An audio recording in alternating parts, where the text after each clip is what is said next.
across the UK. On DAB+, on your smart speaker, on your smart TV, and on your side. This is Talk.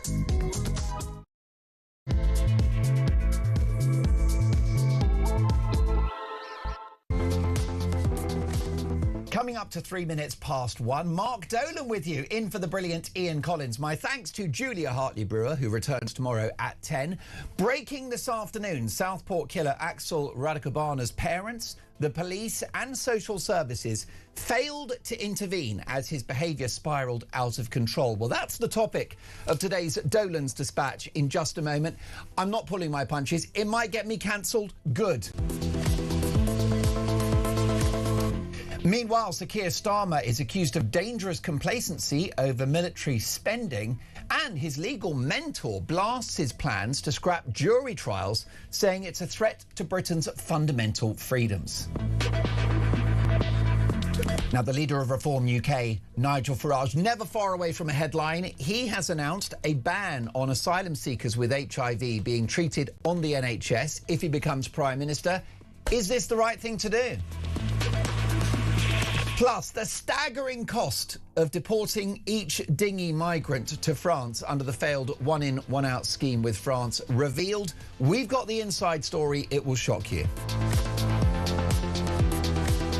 What about this? I might have to bless myself first, because Donald Trump compares himself to Jesus. So is the orange one the second coming? We'll get reaction to an extraordinary row playing out between the Pope and the US president shortly. What a time to be alive.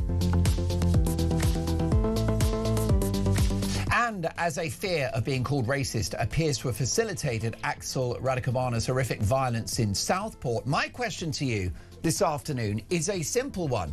Was the Southport triple murder a failure of multiculturalism?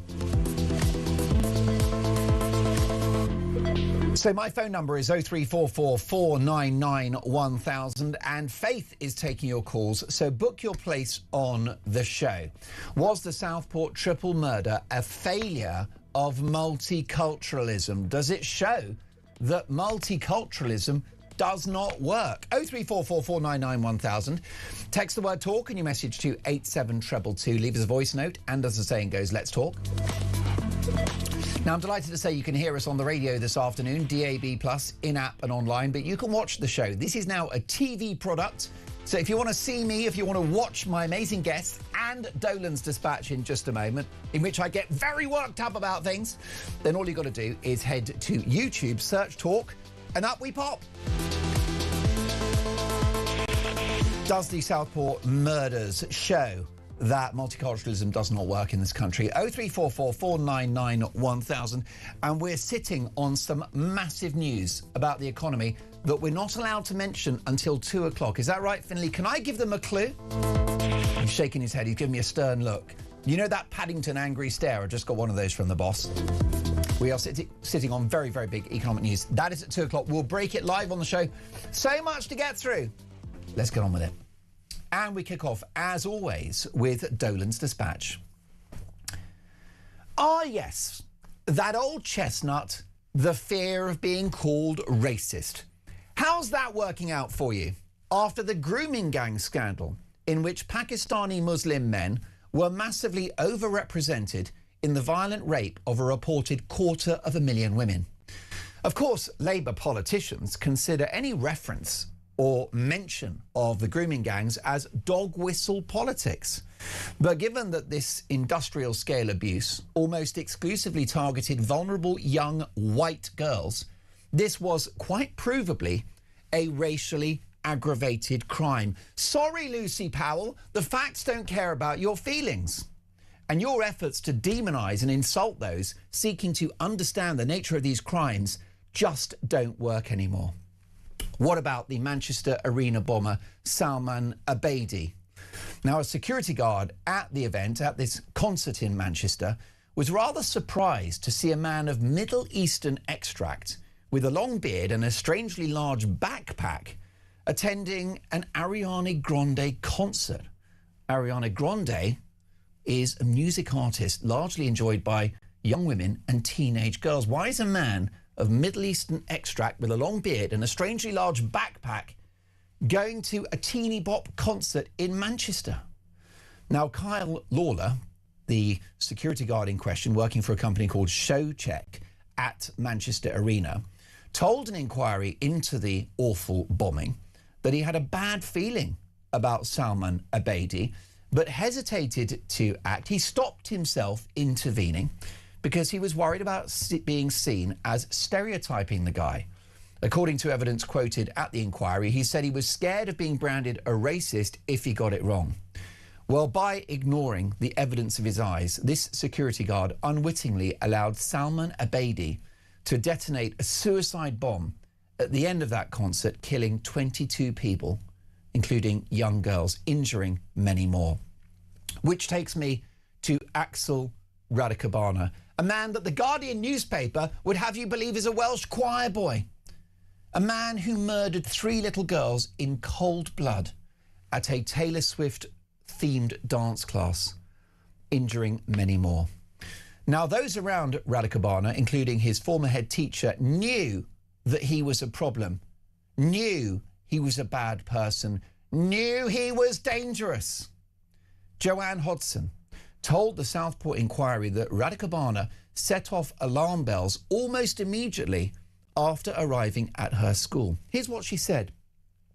She said, "I sent an email out to all of the staff after meeting him to say that he was very high risk and he would have to be searched because he'd brought a knife in and he showed no remorse." Now, asked about Radicabana's reaction when he said he brought a knife in, she said there was just no response, right?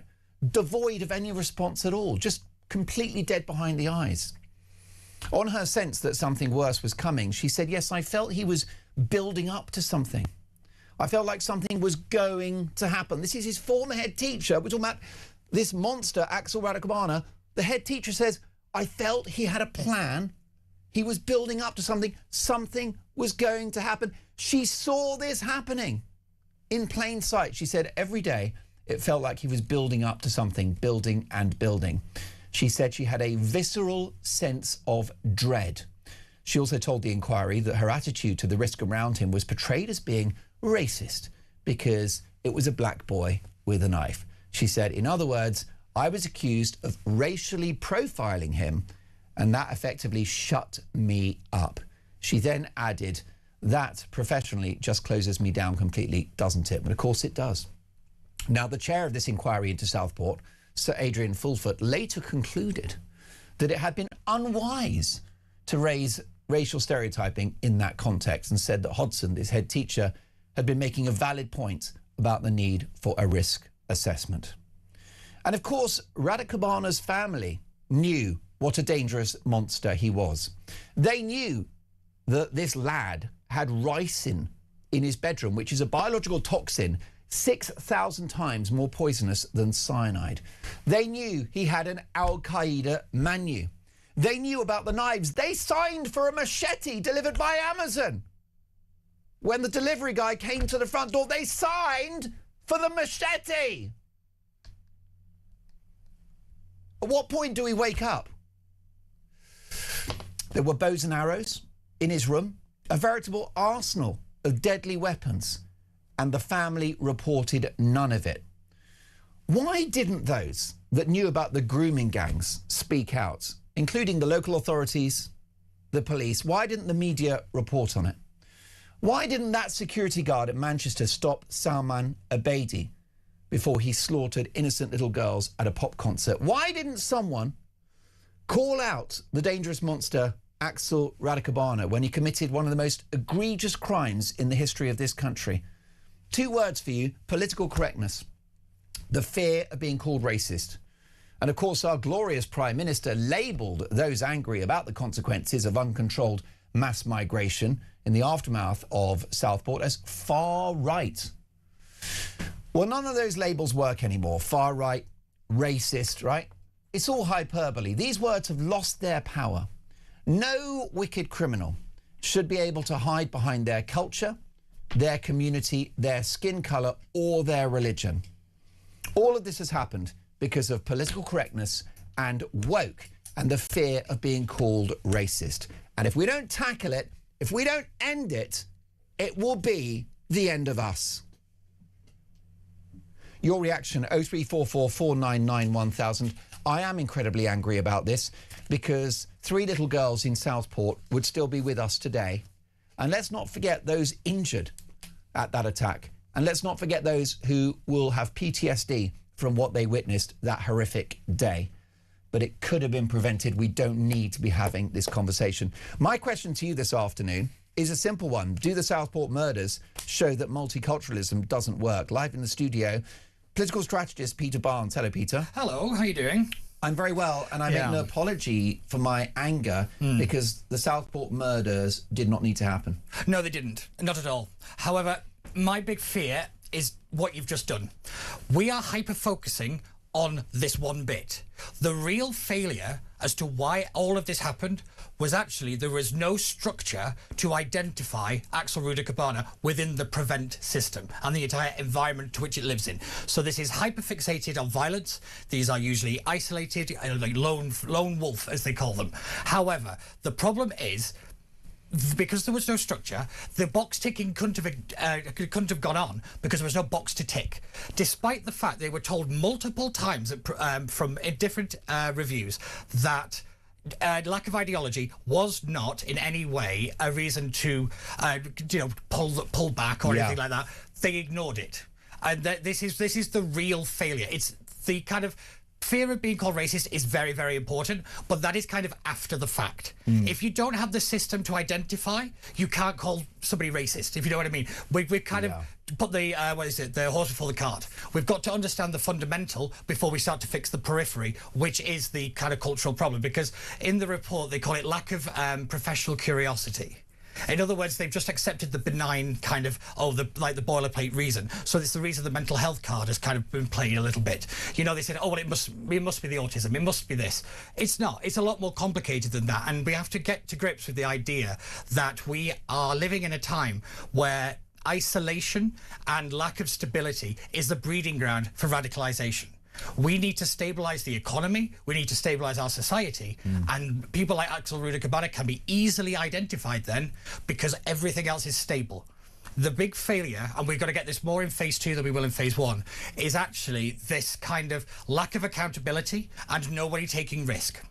Because he was basically bumped around from agency to agency and all this kind of stuff, nobody ever kind of took agency of him and said, we will deal with him. That is why we need this big overarching structure to kind of stop that, because it's all kind of lots of little bits everywhere. There's no unified channel is the phrase they use. We don't have the mechanisms, we don't have the sort of societal, local authority, national security, policing infrastructure to catch these people. Because 50 years ago we did not need such an infrastructure because we did not have terror ideologies on our own shores. Well, yes, I think that's a fair comment. Yes, but I will say that we have been having lived in this world. Wouldn't have happened 60 years ago. We did have lots of terrible things happen 60 years ago. I think. I think this is it's but kind a of radicalised teenager murdering kids. Probably not. But I will say that we have to be very careful about where we keep putting the blame, because I actually think the parents are the ones you could put a lot of the blame on. I think if they had been upfront and honest with the police, he would have got into custody long before. Why do you think they didn't? Fear. It seems that the afraid of him. Did they think that he would kill them? From the report, it seems to be very much that, but also it was the father who was very kind of didn't give the full story, and that's where their indictment really lies. Is they could have prevented this. Do you think they might not have thought twice before signing for a machete? Well, again. And I think that's thanking the postman. Yeah, I know. I think that and is just asking absurd. him if he had a good Christmas as they signed for a machete. And the fact the police didn't go to do the house search, I thought was absolutely catastrophic. But yet again, that is a process failure. You know, he wasn't identified in the correct level. Do you not think that if we tackled this fear of being racist and this so-called profiling, that we would be safer, notwithstanding the weaknesses in the system that you've correctly identified? Oh yeah. Again, it's not an either or. But we have to understand that it's both at the same time. So we But do isn't have to, one is easier to fix, though, because actually you can fix the cultural thing overnight. You can press a button. Setting up agencies, surveillance, I get that that's complicated, that's resource. But if we have a country in which you can say, why is a man of Middle Eastern background with a long beard and a massive backpack at a teeny bop concert without being called racist? Surely that would help. Oh, it definitely. And that has to be tackled, but that is a cultural thing where we have to stop kind of throwing accusations around like, you know, racism means something. But I do think you have to notice that most of the terror attacks in the last 5 to 10 years have been second generation. They're not actually people who have come here like the first generation. It is actually lack of integration and of any kind of sort that keeps people isolated and outside of society. If you are outside of society, you are prime targets for any kind of foreign actor or religious extremism. Barack Obama went to school and he had a family. He may have had friends. He was not locked in the house 24/7. But how integrated was he at the school? We seem to see that the head teacher just kind of, like you said, like she kind of backed off a little bit. You know, at certain points, the system should have kind of captured him to prevent this from happening. That is the point of prevent. It is to prevent terrorists, not prevent terrorist attacks. I agree with you, and I think we need to beef up prevent and get them to focus on the real threat in this country, which is predominantly Islamic-motivated extremism and not the imaginary far right. It's also understanding that one of the main flaws of prevent is that you've got to protect the child. It's actually you've got to protect the public from the child. That perspective they have got entirely wrong, and the report is incredibly damning on that point, saying that this is the bit where if you don't get that bit right, none of it matters. Most definitely. Do the Southport murders show that multiculturalism has failed? You are listening to Talk. My phone number is 0344 499 1000. Don't go anywhere.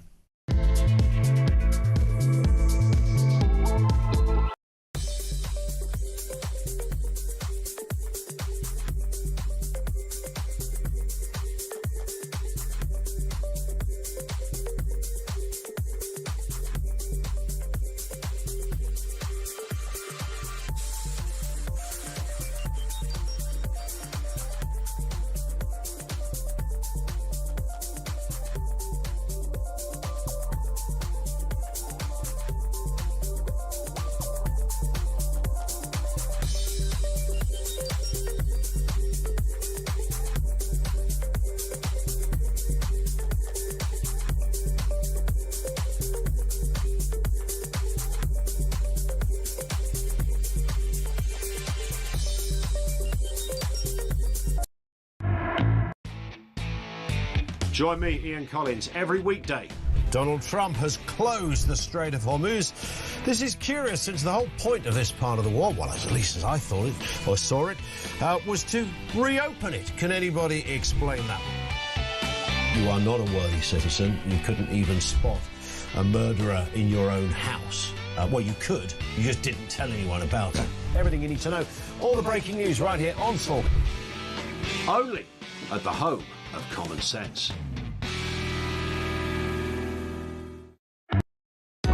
Across the UK, on DAB+, on your smart speaker, on your smart TV, and on your side.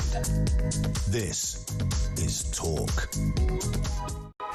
You are listening to Talk. It's lovely to have your company, Mark Dolan, in for the brilliant Ian Collins for the next 2 weeks, by the way, and Weekend Breakfast as well. Here's my question to you, folks. Do the Southport murders show that multiculturalism does not work? On the subject of racism, Rick says, Mark, it always seems that white people are the only ones able to commit the crime of racism, especially when in their own country. In the 70s, I attended a college of photography, art and design in West Yorkshire. I recently looked it up to see how it has changed and found it's now used as a school for Muslim boys only. Is this not a case of blatant divisive racism, or am I being racist? Rick, thank you for that. Joanna says, Mark, on Southport, this was just one of 2 cases this week. How many more time bombs are out there waiting to explode? I'll get to more of your feedback very shortly. Keep it coming. With me in the studio, political strategist and a very good friend of mine, Peter Barnes. Peter, you've made a point earlier that we do not have the infrastructure to catch people like Axel Radicabana before they commit their evil crimes. You're right. It's going to cost a lot of money and it's going to take years to implement. Well, some of it is, yes, definitely. I mean, this is policing. Yeah. This is countering. Yes, in terms of getting the personnel. Counter-terrorism. Yeah. Surveillance. I mean, this is the most exacting detective work ever, isn't it? Yeah, it is. But also, it's actually understanding that you can't have such strict kind of channels. Everything has to kind of bleed over, and that seems to be where a lot of the problem is going to lie, because nobody wants to take accountability. Because when somebody slips through, they get held accountable for the terrible thing that happened. You know, and this is why the what was his name? Is it Michael Stewart, the former Prevent head? He was very happily retired. He didn't retire. He retired. Like, you know, he got retired. Yeah, he got retired. He got given like a nice little pension. He got to walk off into the sunset for his golden years. Southport is still putting the community back together. I find that absolutely staggering. That is how justice was seen to be done in Britain. I thought that was a horrific moment. I know. And yet again, we see it repeated and repeated. I go back to the train stabbing incident. Do you remember when that happened? And nothing seems to have come from that. Cambridgeshire. Yeah. But again, also, this report had, I think it was 72 recommendations. I think we'll get about 2. Any kind of inquiry has to now come with a kind of forceful legislative imperative for the government to actually implement it. I want military spending, and I would happily quadruple the budget for Prevent. So upon that, we are fully agreed. Yes, There's definitely. no disagreement with what you said. But I just think it's an easy win and a simple lever to pull for our politicians and the media class to now stop accusing people of being racist when they're concerned about the consequences of mass immigration, both legal and illegal. And it's worth talking about the compatibility of a family like that of Axel Radicobana, who think it's okay to sign for a machete via Amazon on behalf of their teenage son. That is, in my view, a cultural aberration. Yeah. And I think that's not going to be easy. Very to do. un-British. Yes. Is it fair to say that? I think it is. Is signing for a machete at the door, is that un-British? I don't think you should be able to get a machete delivered to the door. I think that's very un-British. But I don't know whether anyone was buying machetes 50 years ago, before our society. The interesting thing is, if you look at the kind of the home origins of the Rudicabanas, machete culture is very prevalent where they came from. Bingo. And this is one of the big consequences. Rwanda, people bring a very violent country. Yeah, people bring their kind of their customs to Britain, and that's a big point. Potentially generational trauma too. A lot of it, yeah. I mean, when you looked at the photos of this house, I mean, why nobody stepped in? It's just not. It doesn't make any sense. Well, that takes us then to the question about: is there an element to this of a failure of multiculturalism? See, that the Radicabanas can just sit there in plain sight, fostering a murderous son. I would argue that is a failure of our parallel societies. Right. Okay. So this really comes down to what are you defining as multiculturalism? Because I think it's worked perfectly. Because multiculturalism, by definition, is the rejection of the native culture. That has worked. We don't integrate people; they keep their own cultures. That is multiculturalism. So which makes it harder to catch people like Radicobana. Keep presuming that the endpoint of multiculturalism is the kind of melting pot idea. That's not that. Multiculturalism as a policy agenda is to retain your native tradition and not to accept the host nation. So therefore, by definition, it just worked perfectly. Just nobody bothered to kind of think of the consequences of everybody living apart. Right. So it hasn't worked perfectly for the whole of Britain, really. As a society, it hasn't worked for the country, as a society, it's been absolutely terrible because we don't live as a society anymore. We live as little chambers next to each other. And I have no issue with a multi-ethnic society. I might be ethnic. I'm an Irishman. Yeah. And by the way, I'll be the first to call out the paedophiles in the Catholic Church. I'll be the first to call out IRA terrorism, both of which are unique to my ethnic group. And I want to call it out and say they are disgusting scum. Yeah. But, it's funny how other communities struggle to do the same. Yes, and also it's more annoying when people keep kind of excusing another community by saying, oh, I look at the kind of the rape statistics. People always say, oh, well, it's not that most rapes are committed by white people from Britain. And it's like, well, you don't have to import the problem. You know, we could deal with the ones we've got here. We don't have to bring people from a different culture to kind of exacerbate the problem. But it's people who especially who are statistically overrepresented. Yes, exactly. You know, and it's one of these things where people let communities off the hook because of this kind of perceived victimhood that they have. Most minority communities are probably much stronger in terms of their kind of identity than the majority of the British people are right now. But Peter, you're making an intelligent point. Why we love having you on the show and why you've become an icon of the channel is because, and there is, by the way, nobody else picks up the phone. And that's not true at all. There's a tug of love between us and Jeremy Vine Field Services at the moment, and he has got a little put-me-up just next to Chris Evans' office at Virgin Radio. But here's what I want to say to you.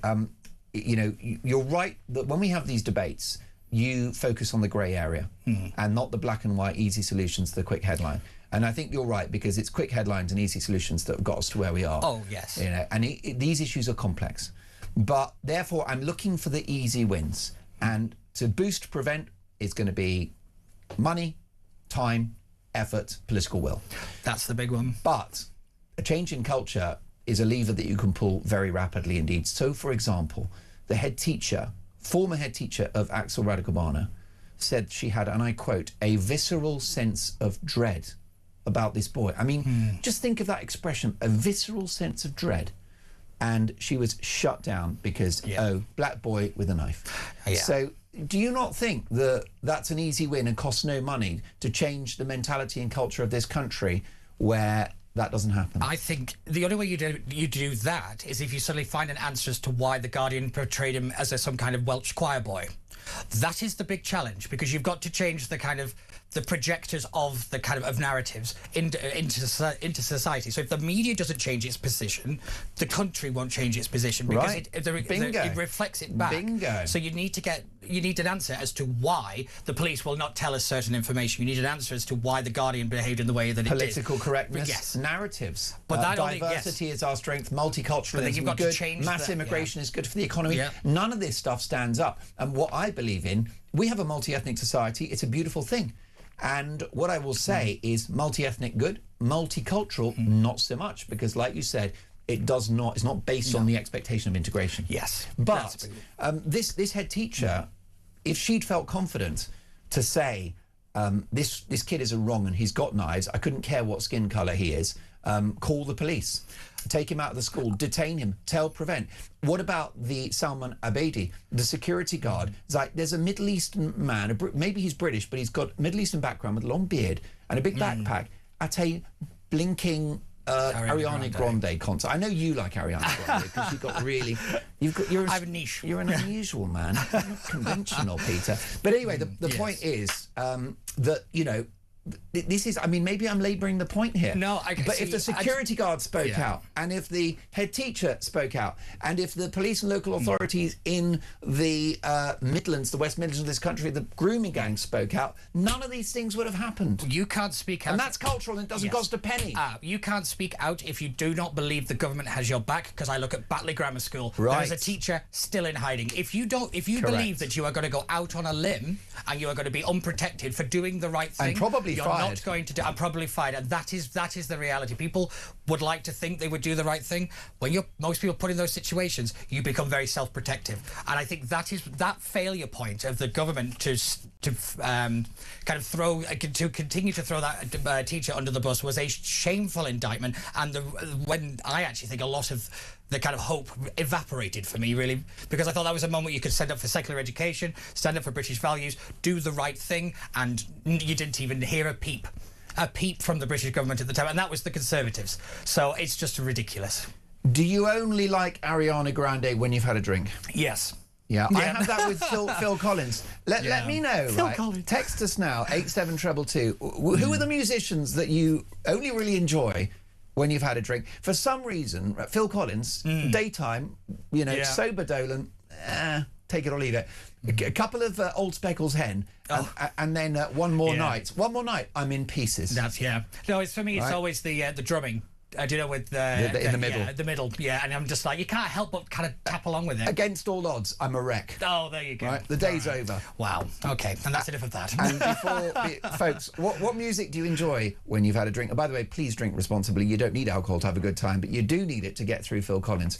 87222. The other question I've got for you: old Donald Trump. Is he the second coming? Oh, this is hilarious. I mean, the excuse that he gave that he was a doctor, I have to admit, was a bit ridiculous.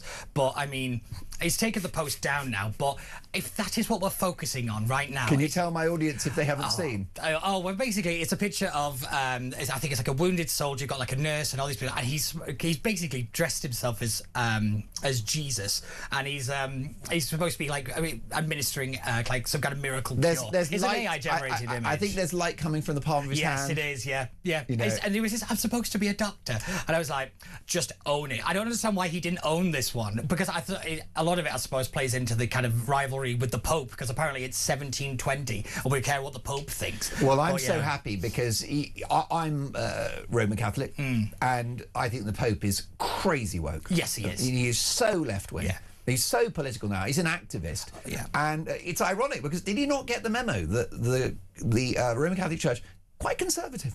Yeah.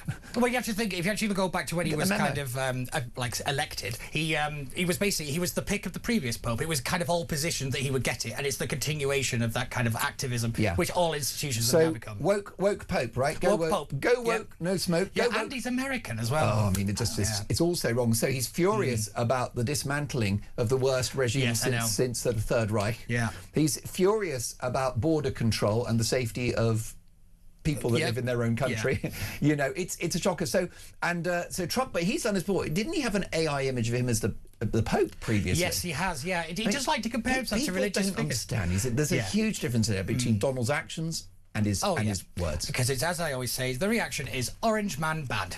And that is the viewpoint they always use, and if you ever see it, just ignore it and get on with your day. Now, I know you're off to the pub and then a bit of Ariana. Knock yourself out. Yes. And we'll catch up soon. The brilliant Peter Barnes. Always love you having in the studio. Peter Barnes, political strategist and broadcaster. Much more to come. Do the Southport murders show that multiculturalism doesn't work?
Across the UK, on DAB+, on your smart speaker, on your smart TV, and on your side.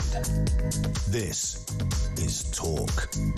Do the Southport murders show that multiculturalism does not work? Well, let's get some of your thoughts on this. And we've got Mark in Staffordshire. Good afternoon, Mark. I hope you're well. Mark says, good afternoon. Multiculturalism has failed. The culture around Westminster is not compatible with the culture of the British people. Interesting. What about this from Paul in Fife? Mark, so there we have it. The Southport slaughter could have been prevented if Axel Rudikabana's parents had properly reported the full details of extremist behaviour to the relevant authorities. They didn't kill these little girls, but their refusal to properly report their monster son contributed to the massacre. They allowed him to accumulate an arsenal of weapons, including the poison ricin and an Al-Qaeda manual. It's a brilliant, brilliant post, and thank you for that, Paul. I wish I had longer to read it out, but the flavour of what you've had to say is now on the national radio and television airways. By the way, you can hear us on the radio, DAB+, in-app and online. You can watch the show as well and see my amazing guests. All you do, it's a real treat. Go to YouTube, search Talk, and up we pop. And I'm delighted to say that Jana is directing our TV output today. Jana, are you allowed to, like, give the camera a wiggle? Come on, let's show our audience what's going on here. We love a bit of excitement. Come on. So things are getting so predictable these days. There you go. That'll do nicely. Folks, we need to get to this conversation. Do the Southport murders show that multiculturalism does not work? Who better to ask than one of the finest thinkers in the country, a very old friend of mine, senior fellow at Policy Exchange, Rakib Ehsan. Hi, Rakib. Hi, Mark. How are you? I'm really well. What is your reaction to the latest findings in the last 24 hours? Well, they're hugely damaging, Mark. It really is. I think that the way I'd describe this is a cross-agency failure of epic proportions involving Lancashire Police, Lancashire County Council, the government's anti-terror prevent programme, NHS mental health services, youth reoffending, and a host of other institutions. I think you've also mentioned there that there's a fundamental failure in parental responsibility here, especially when it comes to Axel Rudikabana's father, who was aware that he was accumulating very dangerous weapons, including the biological toxin ricin. And the reality is, if that he was properly reported to the relevant authorities, I think at the very least he would have been either taken into care or detained on a range of criminal charges. So I think that what we have to say with the Southport atrocity, this was certainly preventable and it should have been avoided, Mark. What do you make of the fact that Rudikabana's former head teacher said she had a visceral sense of dread about this boy? Well, I think that what was very clear is that Rudikabana, he was a dangerous individual. Well known that he had a morbid fascination with violence.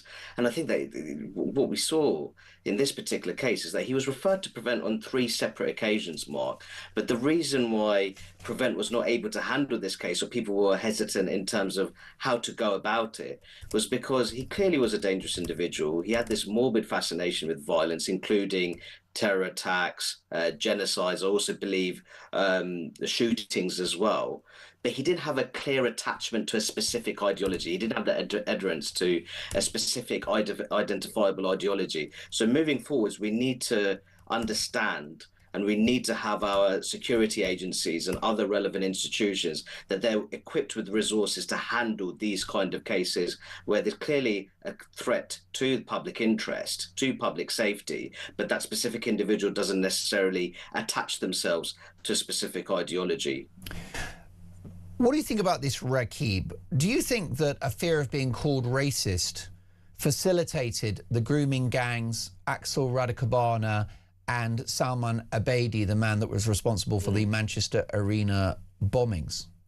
No, these are deadly failures by the British multicultural state. And I think that what we're seeing is that a variety of our public institutions, Mark, they're ultimately paralyzed by their racial and religious sensitivities, when first and foremost, they should be prioritizing their duty of care to the wider public. And I think that's something that really needs to be tackled. I think that we certainly have seen that when it comes to various cases of gross institutional mismanagement, when it comes to the grooming gangs. I think we've seen that in various parts of the country. So I think that it's very clear that it'd be very difficult to do this, but there needs to be cultural reform within our public institutions. And the great thing about that, Rakib, I was talking earlier to Peter Barnes, who was in the studio with me, policy analyst, and he was quite rightly saying that, as you've said, in institutional failure, we need to invest in prevent, or we need to have an infrastructure, societally, national security, policing, local authority, that catches these people, stops them in their tracks. So I agree with that. And that's going to cost money and it's going to take time. And I'm happy to pay taxes to go towards that, Rakib.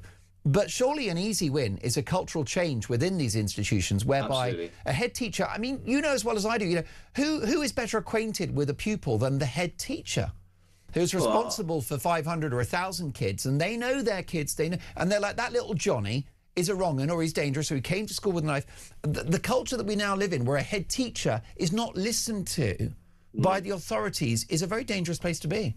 It really is. And I think that you make such a good point here, Mark, that you can pour significant resources into multi-agency approaches in order to keep the public safe. But what you need is that you need the correct culture within those institutions. You certainly don't want relevant actors being paralyzed by racial and religious sensitivities. You want them to ultimately prioritize their duty of care. So I think that what we need to do here, we need to create a stronger structure of individual and organizational accountability. And if there are public sector officials, high-ranking officials, if they're found to have failed in their duty of care, then that needs to come with consequences. I've talked about in the grooming gangs. It's not simply good enough for people to say, oh, we were looking to protect community community relations. We didn't want to destabilize social cohesion. If you fail the very most vulnerable in society, you have to suffer the consequences, whether that's the loss of your current public sector position, even the loss of pension entitlement. And in the most serious cases, I think that needs to involve criminal prosecutions as well. I think that with those failures, there has to be consequences. Well, can we both agree, Rakib, that racism is the most wicked stain on humanity? Racism is evil, it's wrong, it's appalling, it's sometimes criminal. We hate it, but that word has lost its meaning, and I just wonder whether progressive politicians and woke commentators have weaponized that word, destroying its meaning and therefore making our society less safe. No, absolutely. I think that Britain in recent decades has made magnificent strides when it comes to racial equality. But I think in some ways the pendulum has swung too far in the other direction, to the point that many of our public institutions are ultimately paralyzed by their racial and religious sensitivities. And I think that makes the wider law-abiding public less safe as a result of that. It most definitely does. I mean, let's take an example, Rakib, of Valdo Calacane, who was a guy that had mental health issues. He was not sectioned when he perhaps ought to have been, because there were concerns about the overrepresentation of young black men in detention. Well, he went on to commit a murder. So that's not great, is it? In fact, he killed 3 people in Nottingham in June 2023, not sectioned because of the colour of his skin and because of box ticking. No, that is an absolutely remarkable case. And I think that it really shows the degree to which, in some ways, many of our public institutions who have very serious responsibilities when it comes to trying to keep the British public as safe as possible, they fail to uphold that duty because they're paralyzed by these racial and religious sensitivities, thinking that, certain groups are overrepresented in this way or one way or the other. The reality is that certain groups are overrepresented in certain categories.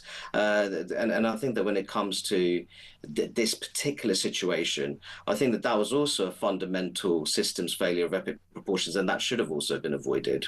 So it's a big cultural change. How do we enforce that? How do we create an environment where a head teacher can be concerned about a pupil of colour coming into school with a knife and, being allowed to mention that? How can we prevent Manchester Arena, the grooming gangs, and much besides? What would you do? I mean, if you were in charge, how do we change the culture of our public institutions and our society, Rakib? Much easier said than done. Much easier. I think that what you'd have to do, I think in some ways for certain institutions, you have to have a very strict code of conduct. Right. I think it has got to that stage. You probably need an email to go out, in every government department that says you will not be called racist if you call out criminals who happen to be of colour. And I think that more generally, living in a diverse society means that there are some cases where there has to be an understanding that managing that diversity is not necessarily easy. I think that's the truth of it.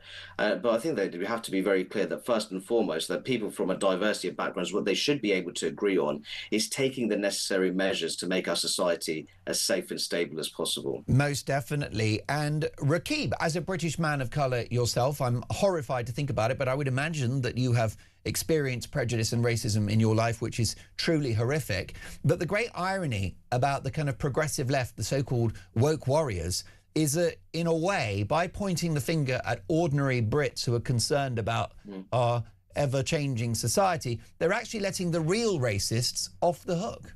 No, absolutely. I haven't come in to talk about my own experiences, Mark. I actually think that I was blessed to be born and raised in one of the most tolerant anti-discrimination places on earth.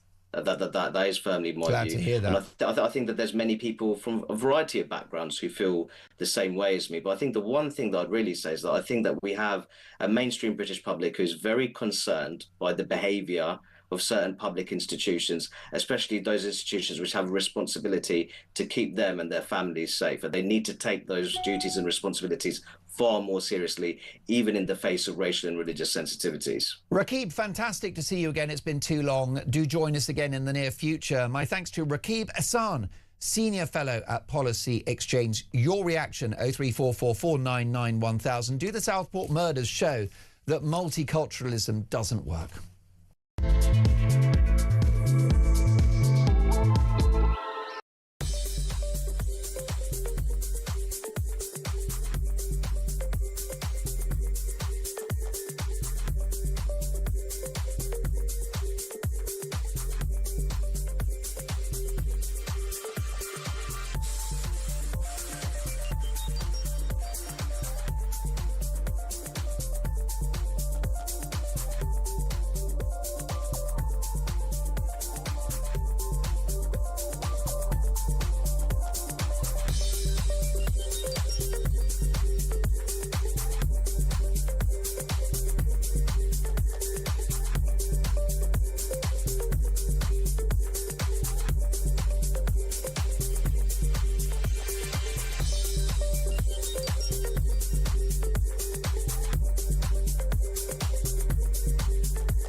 Join me, Ian Collins, every weekday. Donald Trump has closed the Strait of Hormuz. This is curious since the whole point of this part of the war, well, at least as I thought it, or saw it, was to reopen it. Can anybody explain that? You are not a worthy citizen. You couldn't even spot a murderer in your own house. Well, you could. You just didn't tell anyone about it. Everything you need to know. All the breaking news right here on Talk. Only at the home of common sense.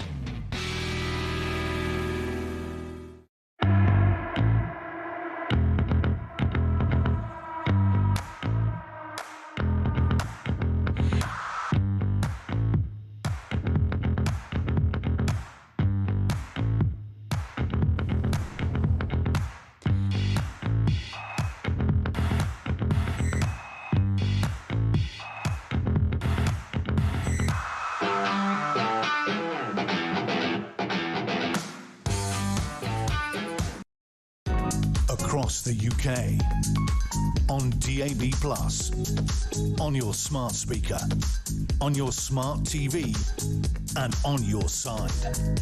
This is Talk.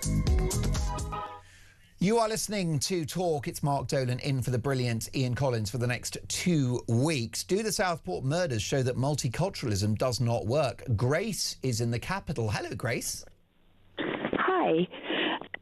I think that it's hard to say that one incident really shows anything, because I think that we can't kind of base conclusions on individual incidents, even when there is heinous beyond words, as this was.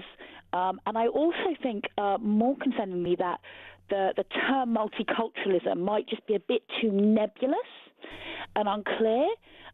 You have quite rightly said that you have no issue with a multi-ethnic society, but I'm afraid I think some other people, maybe just even because of how the human brain works, they will to some extent associate some things with skin tone, and it's really difficult to get away from that. So I kind of wonder if a better way of talking about these issues might be better, just because the word multiculturalism, like the word woke, I guess, has become so different for different people using it. I know, and weaponized and leveraged and, controversial. I mean, Grace, do you think it's reasonable to make a distinction between multiculturalism and a multi-ethnic society? I think it's good to make that distinction. But, I mean, honestly, a little while ago, when I heard multiculturalism, it was most often referring to the varieties of food and music that we now have in our culture. And now suddenly it's being used to refer to different values. And so because it's being used in such different ways, I think it would be better for there to be a bit more clarity about what exactly is meant. And I also think it's important that we don't kind of rest on our laurels in presuming that because our culture does have some good values historically, that things necessarily remain that way just because. I agree. And it's that complacency that's probably got us where we are today. Well, I mean, history is really complicated. When I hear about knife attacks and machetes and things, one of the first things that I'm conscious of is that some European colonialists went to Africa and hacked people's hands off. Yeah. Now, you wouldn't want to say that represents all of us white European people. My point being that culture is complicated. We do have some cultural points in our history that are really good, because Christ taught us to respect our neighbours and to love our neighbours, even to love our enemies, and some other cultures don't have that teaching. So we're privileged to be born into a culture with that teaching. But we can't just presume that we can get rid of those foundations and things will remain peaceful. And on a note to the Trump situation... Oh, yes. I mean, so you're a practicing Christian. What do you think of Donald Trump's put out a picture of himself as Jesus Christ? Yeah, I worry that he thinks that because he's born into a historically Christian country, God's always going to be on his side, and he's the good person. He can do what he likes. And obviously, the Iranian regime is completely heinous and evil beyond words. But that doesn't mean that Trump should just presume that God's always going to be on his side. Trump should actually have a look at what the Bible says. And God does actually want for each of us to be repentant, to actually turn to Jesus, and not just exert domination on the world. As much as the Pope might be wrong about some things, I don't think the Pope is necessarily wrong that this particular war effort by Trump has not been well thought out. And Trump should think about all of the consequences and about humility as well, because he really lacks that. Grace, thank you for a wonderful call. Have an excellent Tuesday. We'll catch up soon. Well, here's the Prime Minister talking about the Southport triple murders yesterday in a statement. I want to put on record in this House my total determination to make the changes across the entire state that are so clearly necessary to honour the victims, the injured and the families of Southport. Today's report, Mr. Speaker, is harrowing. It is difficult to read, and I cannot begin to imagine the pain upon pain that it will cause the families that it affects. And our thoughts are with them today. There you go. That's the Prime Minister. Rachel says, good afternoon, Mark. Diversity is not our strength. In fact, it's a leading cause of this country's downfall. It's created an atmosphere of fear, where good, sensible people are petrified to raise concerns out of fear of getting sacked or even having to go in hiding. Rachel, I think this started with Brexit, where people were afraid for their careers if they went to work and said that they'd voted to leave. The world has gone mad, hasn't it? By the way, a little bit of controversy around Phil Collins, Finlay. I think I'm in trouble. Because I said that Phil Collins is one of those artists that you need a drink to enjoy his work. Well, not happy. Let's have a look at this. Unnamed texter. Mark, you were one of my favourite presenters on Talk, but now you're off my Christmas card list. Phil Collins, you can listen to any time of the day. He's my favourite artist, and you've upset me talking like that. Keep up the good shows. Well, look, thank you. I think your tongue was in your cheek. But of course, Phil Collins is an absolute genius. But I'll just say that some of those lyrics and melodies, they punch a little deeper when you've had a G&T or two. Folks, an important conversation we're having this afternoon. Do the Southport murders show that multiculturalism does not work? Karen is in beautiful North Wales. Hello, Karen. Good afternoon, Mark. It's got a bit blustery today in North Wales. What are the conditions like? As usual, wet and windy, so pretty normal for North Wales. I know. Although, did it brighten up a bit yesterday? It did a little bit, yeah, but it was freezing. Oh my God, I know. And of course, are you near the coast? Not too far. I'm in a place called Hardham, which is on the Chester, North Wales border. Okay, nice. Well, I guess the breeze makes its way to you. What do you think about this conversation? Multiculturalism, has it failed? What do those Southport murders tell us? Right. I think we have, over the last few years, been conditioned. We're conditioned, and this conditioning has paralysed certain institutions into not acting when they should. So basically, it's a case of, before I made this call, I thought to myself, I must make it clear that I'm really I'm really in favour of a multiracial country. I shouldn't have needed to think that for myself. I know. It should be clear. And in the 80s and 90s, you didn't have to say that. No, you didn't. And we had Sir Trevor McDonald reading us the news at 10 o'clock every night, and no one batted an eyelid, Karen. Exactly. Now, the other thing that I wanted to, the thing that I wanted to say was the fact that this conditioning is constant, and once you see it, you realise it's happening. So, for the sake of argument, I'll use the grooming gangs. If you have a conversation with a politician about the grooming gangs, they'll say, yeah, but most rapists in the UK are white. Yeah, but what they don't say, and the inference is, so you must be racist. What they don't say is, but per capita, there is a disproportionate representation of the Pakistani community that are committing this particular type of crime. Then, when this whole argument over most rapists are white started to fail, it was, well, these Pakistanis are from a very, very small area of Pakistan. But if you look at that area of Pakistan, it's actually quite a sizable area. It's bigger than the size of Birmingham. And then again, when you look at the population of that area, there are actually more people from that area. It's Mirpur area. There are more people in the UK live from that area or connections to that area living in this country than there are actually in Mirpur itself. Yeah. So now that's when the conversation starts to get really, really difficult. And this is why people have just kind of pushed it aside. Let's pretend it's not happening. Community cohesion. But there isn't cohesion. I saw a video the other day of a young Pakistani girl. She was about 18, 19. And she was angry. And she did a little TikTok video where she was having a go at the government saying, why are you letting all these Afghans in? They're coming to my mosque. And I haven't had a problem before. We're an integrated family. Yeah. But now these preachers are coming and they're saying, my brother's now questioning the way I dress. I mean, this is just wild, isn't it? This is truly, truly shocking. We've been asleep at the wheel for so long, haven't we, Karen? Can the genie go back in the bottle? No, I don't think so. I wish it could, but I think we're too far. How do you now? There are 750 to 1,000 to 1 million people from the Mirpur area living in the UK. A lot of them are living in enclosed areas. They're living in a society within a society. Mm-hmm. How do you change that around? The first generation, they're at home with these traditional values that are not compatible with our own. But again, they're going to school and it's a completely different set of values. And I think this is why we have such a problem with first generation immigrants, because they don't belong. And that makes them ripe for radicalism. It is such a big problem, isn't it? And if we were one society, a successful multi-ethnic society, that we came together around British values, we would have less of these examples of awful violence. It would be brilliant. It would be. There's no reason why racists can't integrate properly, but we've created this problem for ourselves. Well, I don't think the genie can go back in the bowl. Karen, more power to you. I really enjoyed that call. It was an important one, a difficult conversation, but one that we're going to have on this show. Karen in North Wales, thank you for that. Do the Southport murders show that multiculturalism does not work? My phone number is 0344 499 1000. I've got some massive breaking news about the economy next. And it's not pretty.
Across the UK, on DAB+, on YouTube, on your mobile, and on your side. This is Talk.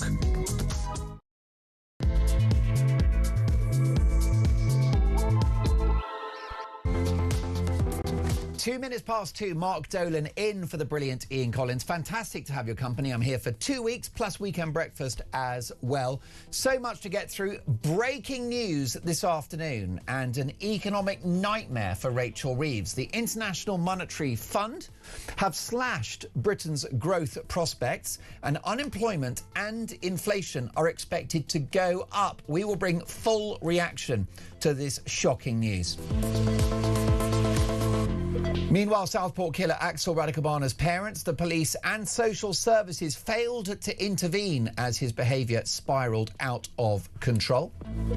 And Keir Starmer is accused of dangerous complacency over military spending. Meanwhile, his legal mentor blasts his plans to scrap jury trials, saying it's a threat to Britain's fundamental freedoms. The Reform UK leader, Nigel Farage, has made headlines with his announcement that he would like to ban asylum seekers from receiving HIV treatment on the NHS if he becomes PM. Is that the right thing to do? Don't we want these people treated? Is that a step too far? I'd love to know your thoughts on that. Plus, the staggering cost of deporting each and every illegal immigrant revealed. We've got the inside story. It will shock you. And Donald Trump compares himself to Jesus. So is the orange one the second coming? We'll get reaction to an extraordinary row playing out between the Pope and the US president. What a time to be alive. And as a fear of being called racist appears to have facilitated Axel Radicabana's horrific violence in Southport, my question to you this afternoon is a simple one. Do the Southport murders show that multiculturalism doesn't work? My phone number is 0344 499 1000. Text the word talk in your message to 87222. Leave us a voice note, and as the saying goes, let's talk.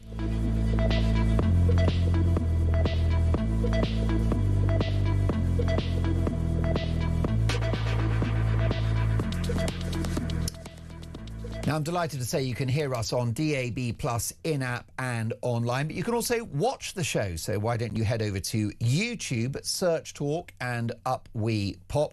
And I'd like to bring you up to speed with a massive developing story, and it's about the economy, and it's very bad news for the Chancellor. The IMF has slashed UK growth forecasts to 0.8% for 2026. That is less than 1% for the whole year, 1.3% for next year, down from the 1.3 and 1.5 respectively that it was previously predicting. The fund is warning that the Iran war could throw the global economy off course, and in a severe scenario, even say a worldwide recession is a close call. So the picture is clear. Inflation up, unemployment up, growth down. Let's get reaction from one of the finest economic journalists in the country, Liam Halligan, who is the author of the very popular Substack When the Facts Change. He's also the co-host of Planet Normal and a columnist at the Sunday Telegraph. Hello, Liam. Nice to be with you, Mark. This is bad news for the Chancellor. It certainly is. That these are just forecasts, but the International Monetary Fund is very influential, Washington-based, but packed full of economists from all over the world. They don't downgrade countries' growth forecasts lightly. And as you say, having grown 1.4% last year in 2025, the economy felt pretty sluggish, didn't it, last year? Well, we grew by 1.4%. The IMF said as recently as January that the UK economy would grow by 1.3% this year, 2026. But now they're saying, in the aftermath of conflict in the Middle East, given the UK's heavy double dependency, that is, as a major energy importer and a major food importer, we're particularly vulnerable. Our borrowing costs are high. The government's been spending too much and taxing too much. So the IMF is saying that rather than growing at 1.3% this year, 2026, we're now going to grow at 0.8%. And inflation this year is going to average 3.2%. That's way above the Bank of England's 2% target. What does this mean? When you grow by less than is previously estimated, less than the government itself has estimated, then it means you get less tax revenue as a government because there's less activity. It means you've got to spend more on unemployment benefits and other kinds of benefits because there's less growth around. It means firms invest less and have less profits to channel into expansion, building new factories, offering new jobs. So these are just forecasts, Mark, but they're very, very important forecasts that I'm afraid further complicate Rachel Reeves's ability to keep the UK economy on anything like the straight and narrow. Well, it's a real concern, isn't it? And a chancellor has, by my estimation, Liam, 3 levers they can pull in a crisis like this. They can cut public spending, they can borrow, or they can raise taxes. Well, we're pretty close to that notorious Laffer curve, aren't we, where raising taxes is subject to the law of diminishing returns. It's unlikely that the international bond markets would be happy with more borrowing. But the problem with cutting spending is it's politically difficult for a Labour chancellor. What's she going to do? But it is politically difficult. We're not even talking about cutting spending, Mark. We're talking about slowing down the rate of increase of spending, particularly on welfare and the NHS and so on. There's no way you would actually cut NHS spending, but you can slow down the rate of growth as the economy grows, so it becomes a smaller share of the overall economy, even though there's more money going towards these things. But we're miles away from that. We're miles from slowing down the rate of increase of spending even, because the Labour Party has, in its massive majority, a whole load of left-wing backbenchers who don't give a monkeys about the bond markets, who literally want to abolish the bond markets. I mean, whatever. Well, that would be a bit like me abolishing Santander, who are responsible for my mortgage. Yeah, it would be like sailors trying to abolish the sea. You know, it's just ridiculous. It's so infantile. Yeah. And yet there are grown people in the House of Commons who argue that we can just abolish the bond market. We can just ignore it. These are big international investors, pension funds, insurance companies, sovereign wealth funds, managing everyone else's money, lending that money to the government for a reasonable return on that money, so the government can carry on functioning, because we haven't run a budget surplus. You know, we've run 2 annual budget surpluses in my lifetime, right? And I'm the wrong side of 55. It's completely mad. So we borrow lots every year. Just in the month of February, the UK government borrowed £14.3 billion, right, in 1 month, and 13 billion of that went on paying debt interest. And we're paying more on debt interest each year as a government than we spend on education. Twice what we spend on defence. It's completely out of control. And Liam, the leader of Reform UK, Nigel Farage, is telling his troops to get ready for a possible early election in 2027 because he thinks there may be some kind of economic meltdown, an economic event. Is it possible that in the next year to 3 years that Britain could have a Greece moment? Well, I think, you know, somebody in my position, Mark, you know, I've got a platform in the papers and on shows like yours and When the Facts Change, the Substack you very kindly mentioned. I'm not Mr. Sandwich Board man. You know, no. I don't want to be the end is nigh.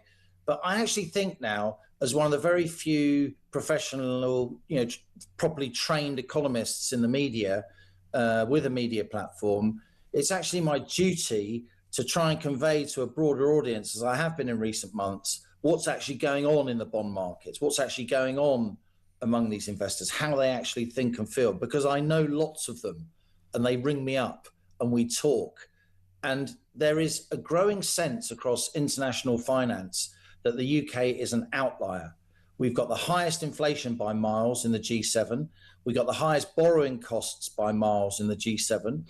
The British government's paying more to borrow than the governments of Greece, Spain and Morocco, because we're seen as not a good bet because our inflation is so high. That erodes the value of the money that we're lent. So interest rates go up. That pushes interest rates up for everybody, mortgage holders, companies trying to borrow money. Whatever the Bank of England does, it's nothing to do with the Bank of England. It's a complete myth that the Bank of England benchmarks borrowing costs. The markets benchmark borrowing costs, right? And the markets have been going in the opposite direction to the Bank of England for months and months and months, raising borrowing costs as the Bank of England has been lowering borrowing costs. That in itself is a sign of systemic danger and unrest. So in summary, despite not wanting to, you know, be overly gloomy or alarmist, for someone in my position, Mark, to not mention these things, to not attempt to explain these things, even though it brings a lot of personal opprobrium on me, right, is actually irresponsible.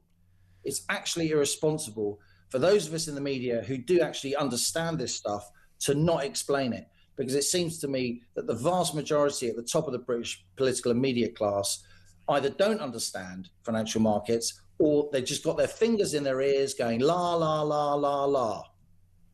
Well, I completely agree. And the international financiers that you're in contact with, Liam, they're not unreasonable people. And they want to lend money to the UK because they believe the fundamentals of the British economy are strong. It's a stable society, a stable political system, and historic country with a sizable economy. They're not unreasonable. They're not greedy. They just would like to see that we're viable and that we broadly live within our means.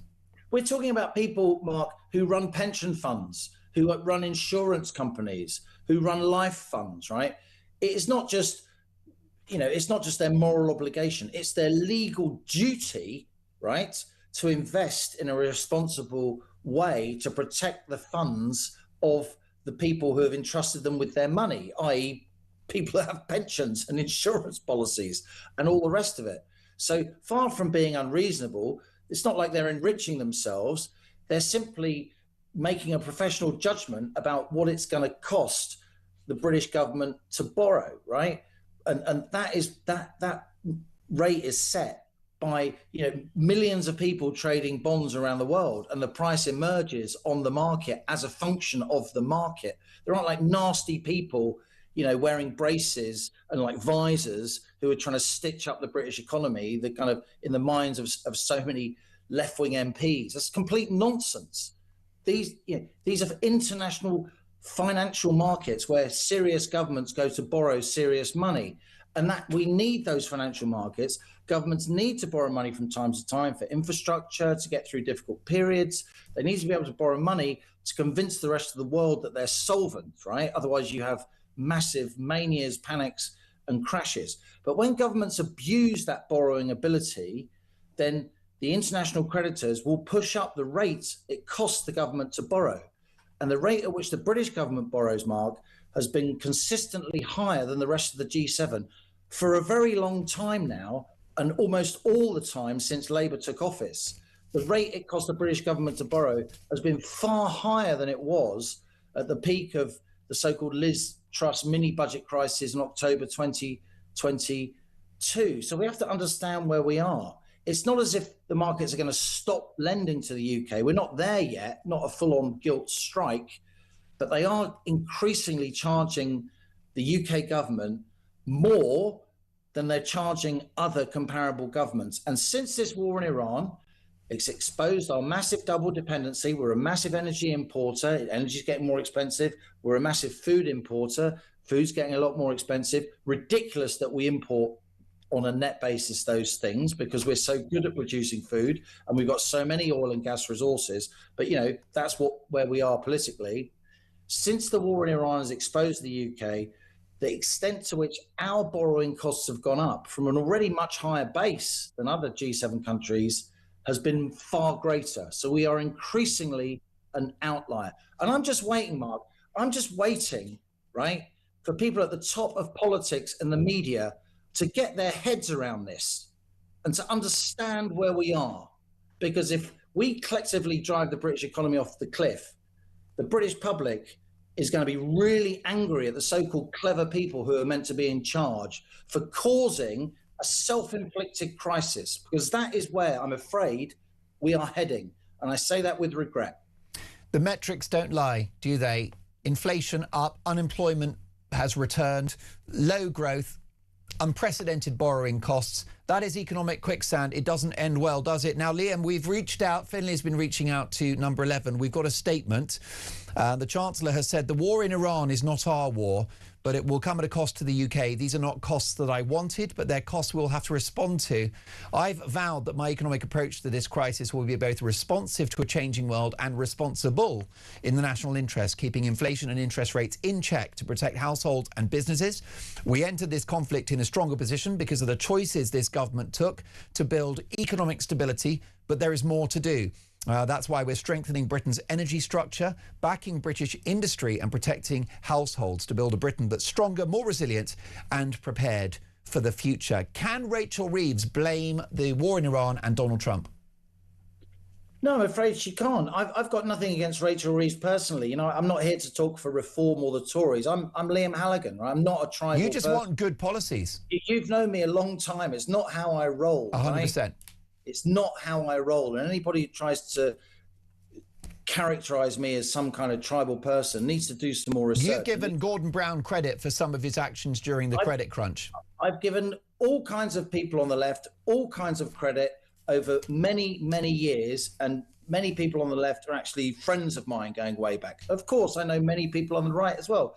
Any decent journalist, particularly somebody that specializes in high-end politics and economics like me, should have proper relationships with the top people across politics. And I've striven to do that throughout my pretty long career. I'm getting a bit holding the tooth. Well, we both are, aren't we, Mark? But just to go back to the serious thing, I've got nothing personally against Rachel Reeves, but I'm afraid that statement just belies her complete lack of grasp on what is happening and or the extent to which she is putting her head in the sand. Her approach isn't working. Correct. When you're hit with a fiscal crisis, you know, when you're in a weak fiscal position, which we have been, she inherited a weak fiscal position from the Tories, very much so. Correct. I say that again and again. There you go. You can have that for free, Rachel. Well, you spoke out against Boris Johnson's 3 national lockdowns, which is one of the reasons why we're in this situation. Massively. And you were a bad person at the time. You were a granny killer, Liam. Terrible. Absolutely terrible. Good job I'm not overly sensitive, isn't it?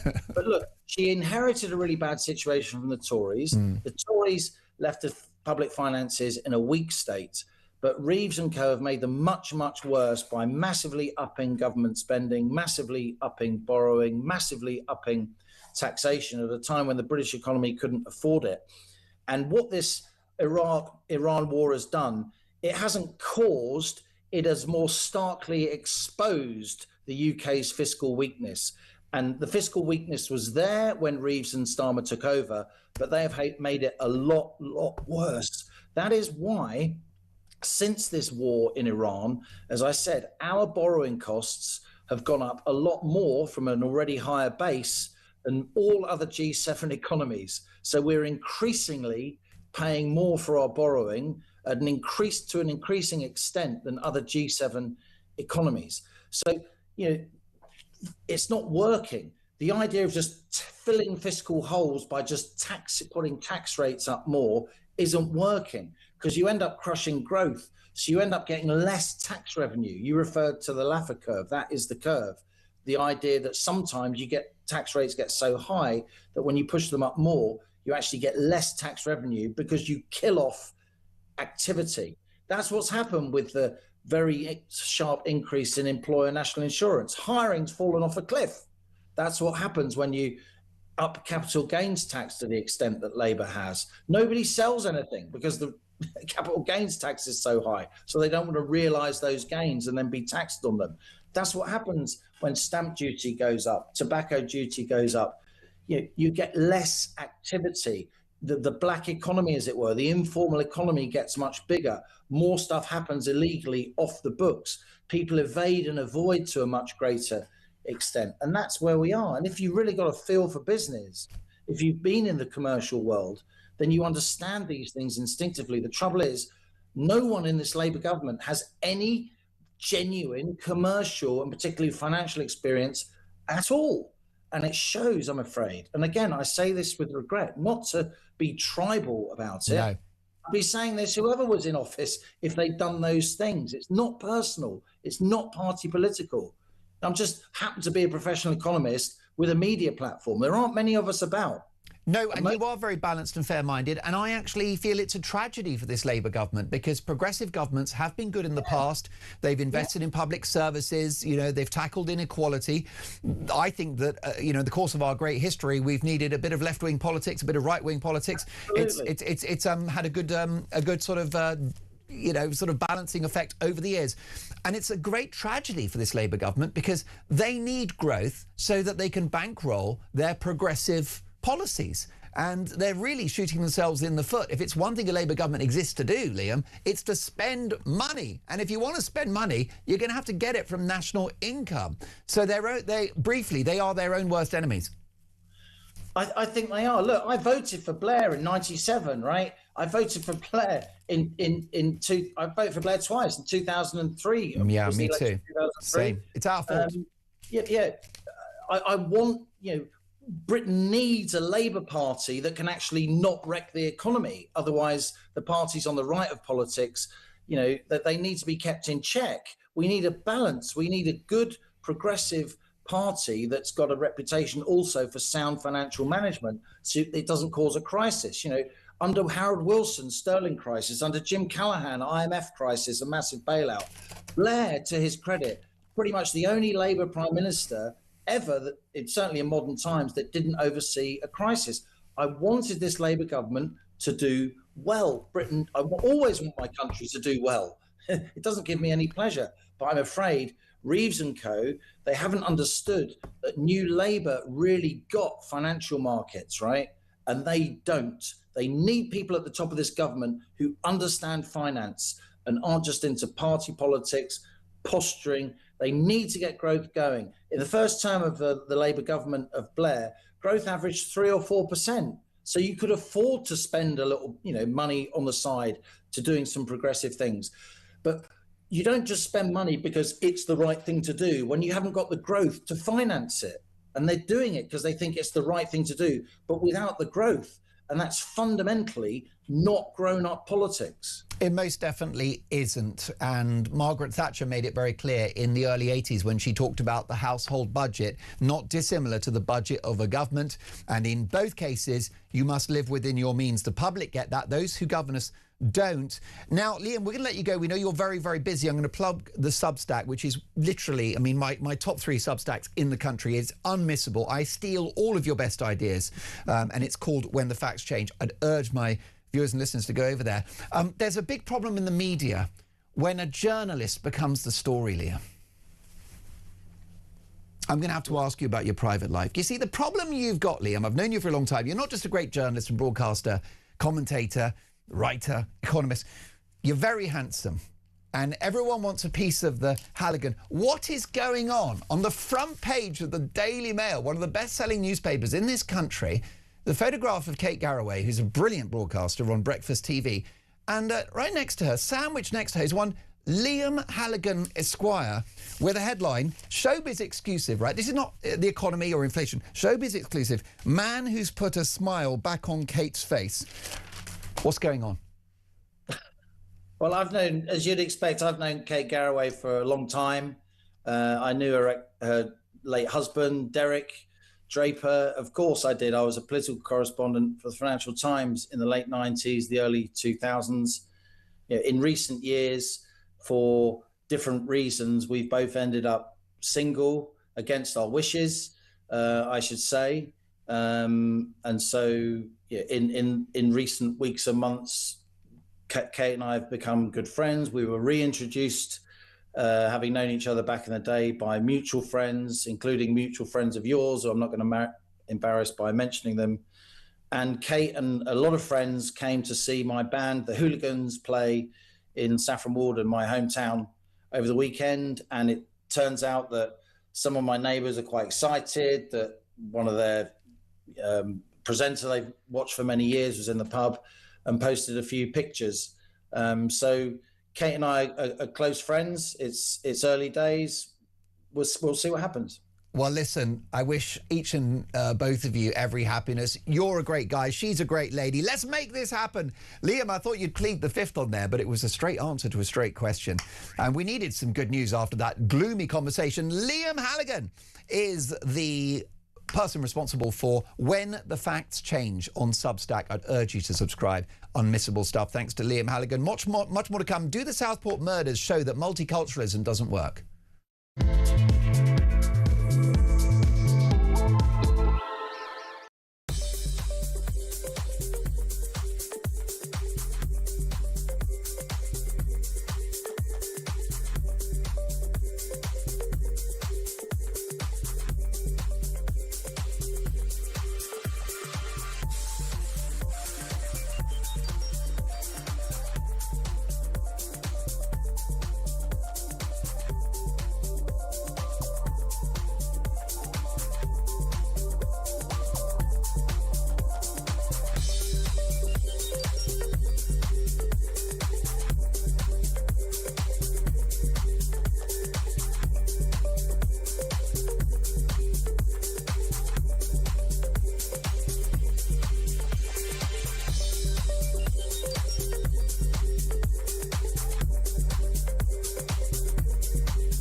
Join me, Ian Collins, every weekday. Donald Trump has closed the Strait of Hormuz. This is curious since the whole point of this part of the war, well, at least as I thought it, or saw it, was to reopen it. Can anybody explain that? You are not a worthy citizen. You couldn't even spot a murderer in your own house. Well, you could. You just didn't tell anyone about it. Everything you need to know. All the breaking news right here on Talk. Only at the home of common sense.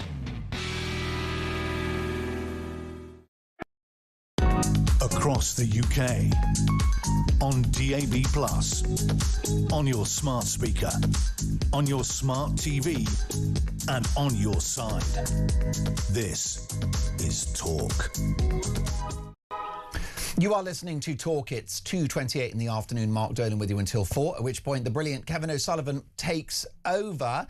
And Nigel Farage has said that he thinks that the Boris wave of immigration post-2021 will cost each and every one of us £20,000. Well, a man that's been ahead of the curve on that story is the broadcaster, historian and fellow at the New Culture Forum, Rafe Hadel-Mancu. Hello, Rafe. Always a pleasure, Mark. Rafe, you called this many moons ago. Yes, absolutely. And I'm glad everyone's waking up to, let me say, a devastating time bomb, the Boris wave time bomb, which, as you say, is going to cost £20,000 to every single British household. There are around 1.6 million people who came to Britain with this Boris wave, which basically is between 2021 and 2024. They're going to get indefinite leave to remain. In fact, the first ripple of the Boris wave are already eligible. From January of this year, they reached that five-year mark. And let's put it this way. We had, between 2021 and 2024, Boris Johnson and the Tories let in 4.8 million people gross.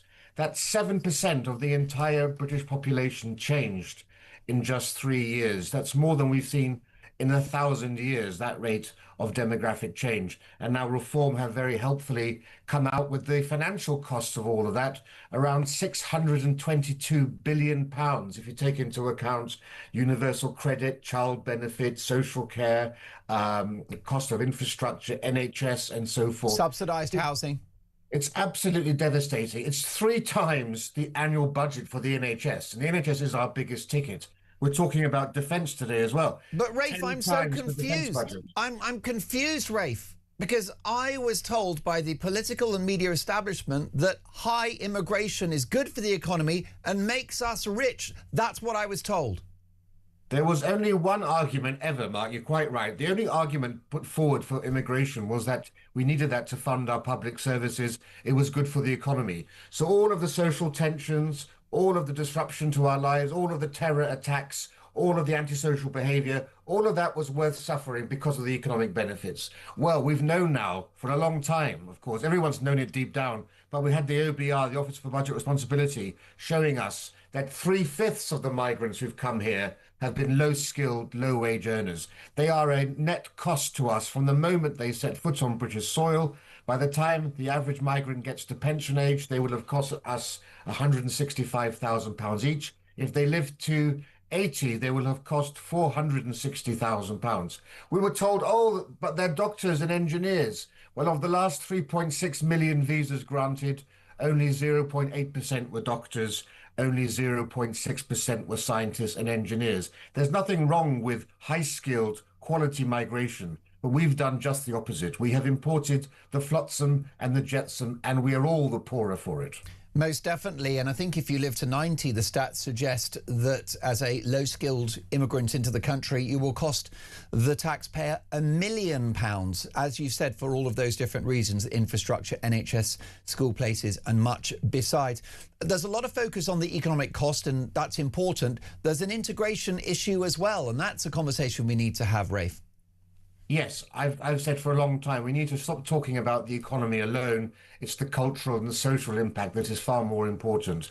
And actually, that is what the British public are most concerned about. You know, because from the old mill towns of the north to the heart of London, people have seen their towns and cities change beyond all recognition, and not in a good way. You know, London is now the most homophobic, the most misogynistic, and the most anti-Semitic place in the country. And that's happened at the same time as the white British population has declined to 1/3. Is there a connection there? I'll let you decide on all of that. You look at the number of terror attacks that we've had, and in fact, the asylum system is very close to the issue of terror attacks. You look at the rate of antisocial behavior, people who are coming from other cultures who simply don't know how to behave. You can't even blame them for behaving as they would normally behave in their home countries. Even increasingly things like public open defecation. That's pretty normal in parts of Africa, parts of Asia, and so forth. Britain is now the global center for acid attacks. We have gangs of feral youth with machetes having fights in the streets. Of course, we've got the issues of child marriage, cousin marriage, polygamy. But also, did you know the Metropolitan Police in London now have a unit trained to train other officers in how to detect child abuse linked to witchcraft rituals because of immigration from parts of Africa and from South America too. This is the state of Britain today.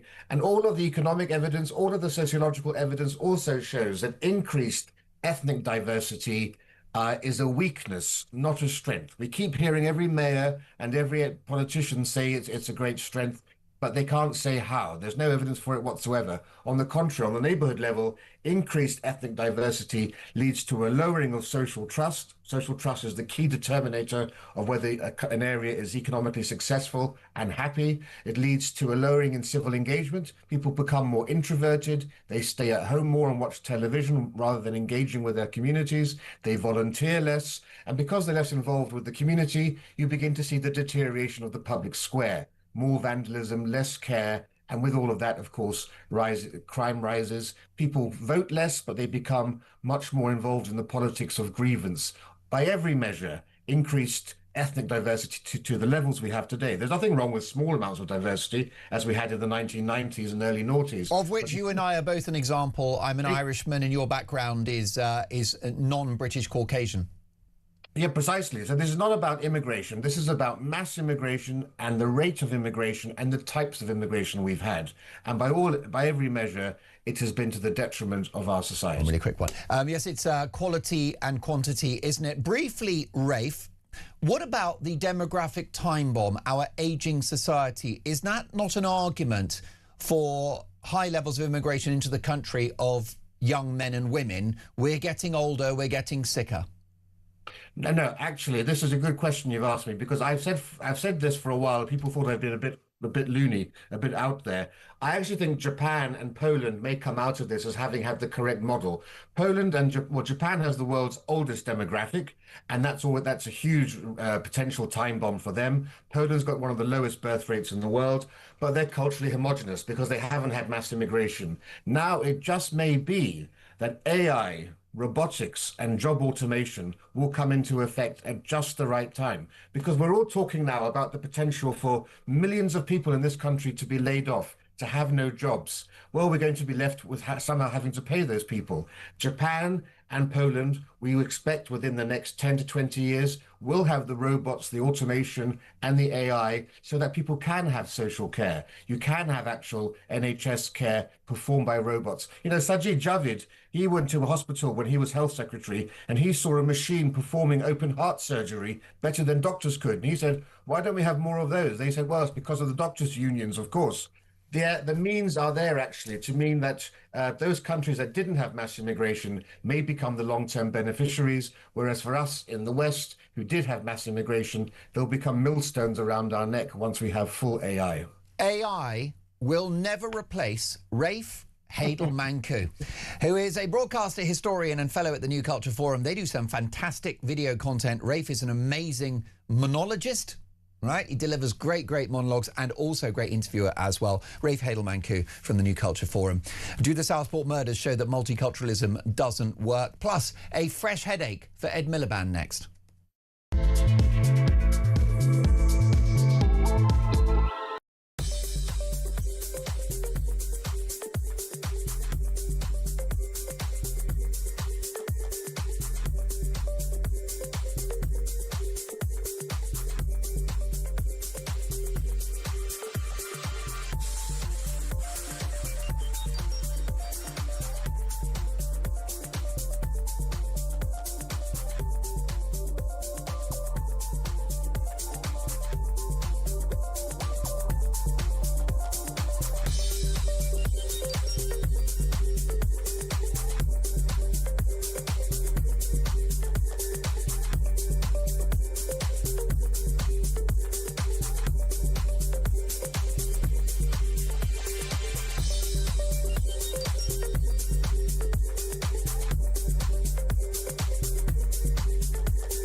across the UK. On DAB+, on your smart speaker, on your smart TV, and on your side. This is Talk.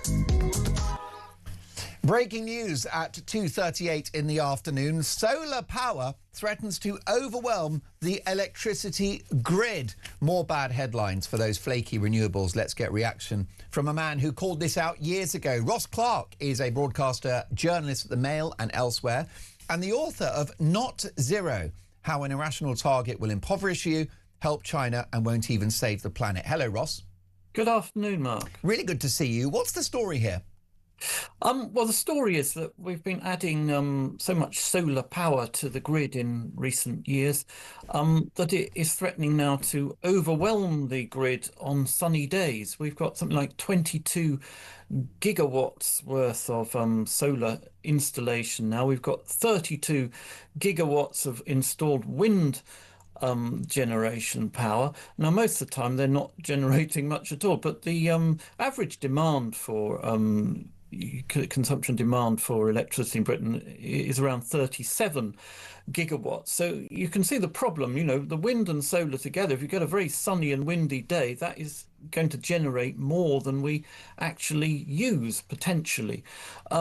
Now, how do we cope with that? Well, with wind farms, of course, we pay these great constraint payments. You know, wind farm owners actually get paid to turn off their turbines when they're generating too much power. Now, we don't have that system in place with solar panels. And of course, a lot of solar panels are on people's roofs. They're what we call in the distribution side of the national grid, which is the sort of local side of the national grid.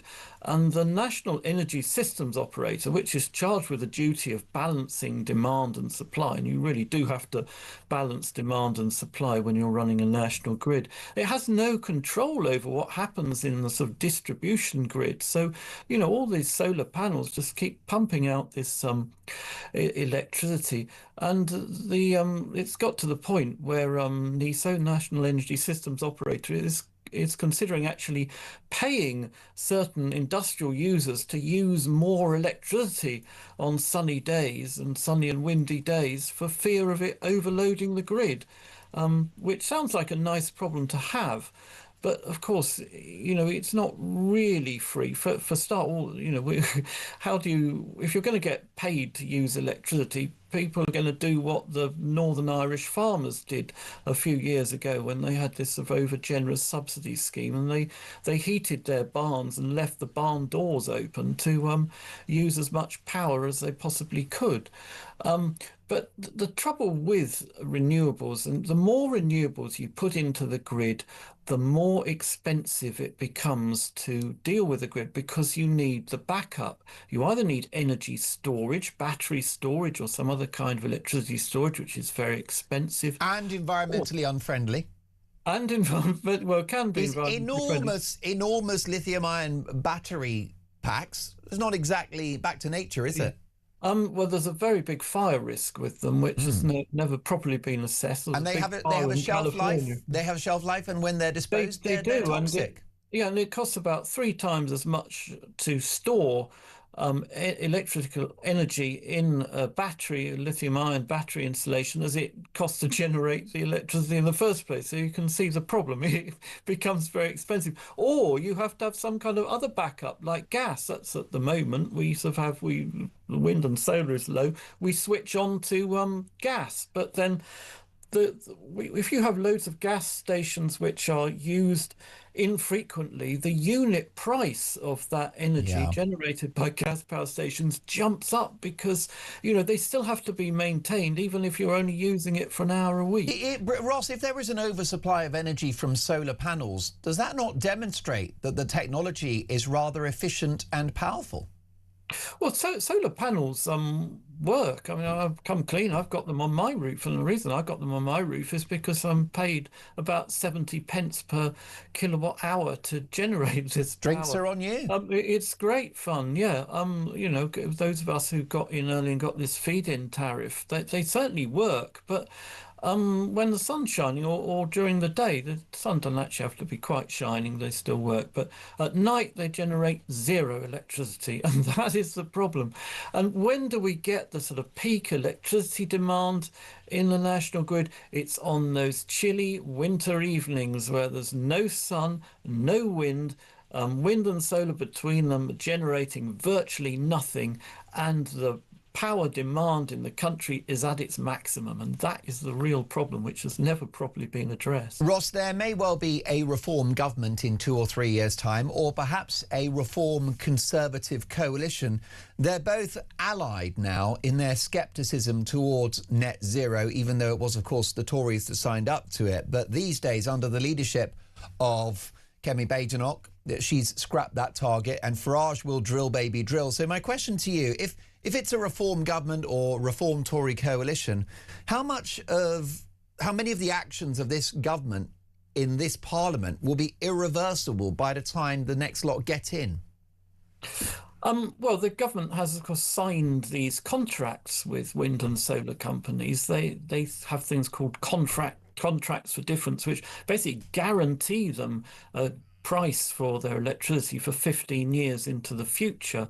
Now, Nigel Farage has suggested that he would actually rip up those contracts. Well, I don't think you can really do that. But having said that, the Labour government has already changed these contracts. They were going up with the retail prices index, and they're now going to go up with the consumer prices index. And the government seems to have got away with doing that. So maybe you can renegotiate those contracts. But certainly the overall, the net zero target by 2050, that has to go. We cannot have a sensible energy policy in this country, or sensible any kind of infrastructure development with that target being in place, because what happens is the activists take us to court, take the government to court, and as long as that 2050 target is in place, the activists will win. And the problem we've got, Ross, is that by the time of the next election, yes, there will be a few oil wells that we can almost overnight exploit, but otherwise, if you want to get the energy giants back on board, it's going to take years, it's going to take exploration, investment, it's going to take time. Let's take a listen to Ed Miliband talking about the government's net zero strategy in 2024. Onshore wind, solar power, offshore wind, nuclear, tidal, hydrogen, carbon capture, an armoury of clean power, solar panels on your local school, your local housing estate, your community centre, turbines, batteries, thousands of projects across Britain, tackling fuel poverty, warmer homes, lower bills. Over 1 million families lifted out of fuel poverty. That is the difference the Labour government makes. Well, a government spokesperson has told this programme the independent system operators have confirmed a positive outlook for the UK's energy supply, with both electricity and gas expected to comfortably meet demand this summer thanks to our diverse and resilient energy system. As the current conflict in the Middle East shows, the best way to increase Britain's energy security long term is by accelerating to clean homegrown power that we control, including renewables and nuclear. Ross Clark, briefly, your response to that, and if you were in charge, your energy secretary, what are your policies? Yeah, well, I mean, Ed Miliband is supposed to be Secretary of State for Energy Security and Net Zero. He's completely ignored the first half of his brief. Now, we need an energy resilience policy, an energy security policy. Now, wind and solar can be part of that. I've nothing against incorporating wind and solar into the grid, but you also have to bear in mind that fossil fuels are providing 75% of our overall energy demand, and wind and solar currently satisfying around 5%. So the place you've really got to start to fend off an emergency in the near future is to secure fossil fuel supplies. And Ed Miliband doesn't seem to be on his radar whatsoever. The voice of common sense. Ross, brilliant to see you again. Ross Clark is the author of Not Zero: how an irrational target will impoverish you, help China, and won't even save the planet. Much more to come, and our question this afternoon is a simple one. Do the Southport murders show that multiculturalism doesn't work? Your call's next.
The issue with the EU is all the red tape and bureaucracy, and that's what this deal is really about. You know, it's about putting new bills on food and drink regulations, regulations. That's what it's about, and that's not going to help our economy in the slightest. Yeah, the three rules of the world. America innovates, China imitates, and Europe regulates. Yes. That's what we do. We just pour a mountain of red tape onto everything and make it not work.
Across the UK, on DAB+, on your smart speaker, on your smart TV, and on your side.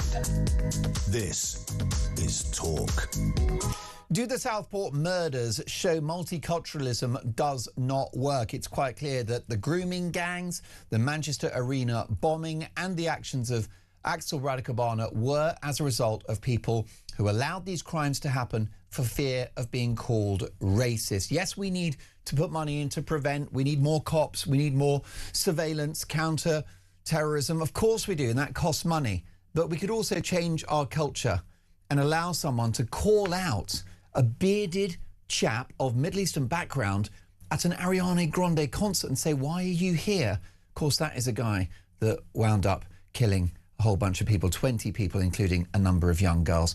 It's completely outrageous. Alison in Glasgow. Hello, Mark. Listening to what's been discussed on the show and listening to what's happening to the country as a result of mass immigration, I'm so shocked. We as a society are not progressing. We are regressing to become a society that's not going to be pleasant for the majority of the public. Those with money will leave. Alison, you're right. And breaking news, they're already leaving. Luckily, David is still in Kent. Hello, David. Hello there, I'm in Kent, not in Wales, but I'm going to try and do a bit of a Welsh accent for you. I'd like that. Well, it's like having Rory Bremner on. I'm calling about Welsh Don't do your Jamaican, we might get cancelled. God, you will. Yeah, you will. I'm calling. I'm calling about Welsh choir boy Alex Jones Davis Williams ap Rees Banana. So my observation, right, is that a favourite quote of mine, heard often from members of the public sector lanyardocracy. The public sector lanyardocracy is lessons will be learned, but they never are. And what happens It's all often, tributes and hand-wringing and well wishes, isn't it? It is indeed. You know, all you get is basically often what you get is new agencies are created, but no one is singly held to account. You know, and so you end up with just it just falls between the cracks often. And we end up with interminable inquiries, such as the Convid one, which is still going on about 5 years later. I mean, it's ridiculous, isn't it? Sweden were done and dusted with their COVID inquiry about a year and a half ago, in which they worked out they did the right thing. They did the right thing. Yeah, they didn't. I mean, our one is basically, we should have closed down earlier. We should have closed down harder, lockdown, and it's just been tougher generally. It's just ridiculous. Clearly, that's the conclusion that they want to reach. I think. And we've had a bit of a chuckle, David, and it's important to laugh, otherwise you would cry, wouldn't you? But can we talk about the difference between a multi-ethnic society, which we have, and that will never change, and a multicultural society, which appears to be in crisis?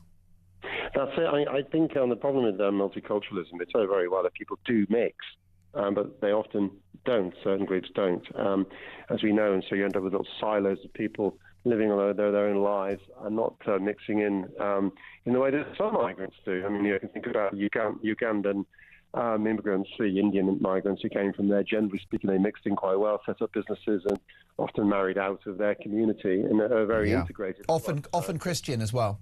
Yes, that's correct. That's often important. That's a key factor here. Yeah, definitely. I've gone to Welsh again there. David, listen, I'll tell you something. Man of 1,000 voices. Call me again soon. Really enjoyed our conversation. I wish we had longer, David. Go and have an excellent Tuesday afternoon. And Richard has called the show. Hello, Richard. Welcome to Talk. Hi, Mark. Good to talk to you again. Yeah, on your question about multiculturalism, I mean, I think frankly, I think we've all known or suspected for many years that this isn't working, and or at least isn't working in a way that the politicians wanted it to. And of course, it was never really something that the British people were asked about in the first place. I think it's important to always recognise that. We're told at the end of the John Major years, and certainly in the Tony Blair years, but Macpherson before, that we lived in this multicultural society, and the reality is a lot of us don't even know what it's really supposed to mean. Well, Richard, when New Labour got in, was it not a Labour minister who said we're going to open the borders and we're going to rub the Tories' faces in diversity? Yes. Yeah, I think it was a spin doctor called Andrew Never, but I think Peter Mandelson is also sort of credited with the idea that yes, they wanted to open the doors as wide as possible. And the point is, Mark, I made this point to Ian a couple of weeks ago. This has always been the kind of Fabian plan. I believe a Fabian is a certain sort of Marxist. A Marxist-Leninist says, I'm a Bolshevik and I want a revolution. Now, a Fabian says he wants a revolution just as much as a Leninist, but he believes in doing it gradually. Boiling the frog. A very good example is the way they introduced abortion laws. It was marketed as it's only going to be a last resort, but it ends up I think the last year or so it's now nearly 300,000 a year. But the reality is to get back to the point of what's happened. We can talk to a blue in the face about the mistakes of public servants. I mean, I saw a video on one of the networks last year that showed footage of this young man in the classroom, and you can see that the teacher is actually petrified of him. And from what I can remember, he was eventually restrained by another pupil. And the reality is, we need to work out what's going on with these extremely angry young men. I totally agree. Richard, you've raised some important points. I wish we had longer, but let's speak to Robert in Hertfordshire. Hi, Robert. Was it something I said? You know, oh, Robert, are you there? Yeah. Lovely. God, I thought you'd hung up on me. I've had that with Mrs. Dolan in the past. Oh, right. When I'm late for dinner, or I'm in the pub. She's like, "Where are you? The steak's ruined." Robert, what do you think about our conversation? Well, I think wokeism is costing lives, and it's because people are frightened of making the right decision because of wokeism. If it was me, I would ban 2 words from the English dictionary: Islamophobic and racism, because it's being used. And the trouble is, as well, there's no accountability, because the person who made the wrong decision is part of a panel. So you can't single people out, you know, and this is the trouble. Wokeism is going to carry on, like in Nottingham, costing people's lives, because people are frightened to say, yes, the guy was black. Yes, he was a Muslim, or anything else. Yeah, it's wokeism, and it's a cancer that's going into the police force. It's going into, and it's being bred, I think, in universities, to be honest with you. Definitely, and we've got it in schools as well. Robert, I mean, it's wrong to have favourites, but I honestly think that might be the best comment we've had in the show so far, that woke is a cancer and it's making all of us less safe. Robert, please call me again soon. What a fantastic conversation we've had. Loving all your thoughts, all your opinions. Does the fear of racism let criminals roam free? Let me know your thoughts on that. 0344 499 1000. A big hour to come. We've got work to do.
Across the UK, on DAB+, on your smart speaker, on your smart TV, and on your side.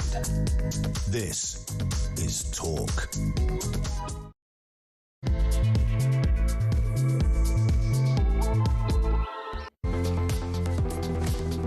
3:02. Good afternoon. I'm Mark Dolan, in for the brilliant Ian Collins for the next 2 weeks, plus Talk Breakfast as well over the weekend. And breaking this afternoon, an economic nightmare for Rachel Reeves. The International Monetary Fund have slashed Britain's growth prospects, and unemployment is expected to skyrocket, along with inflation will bring full reaction.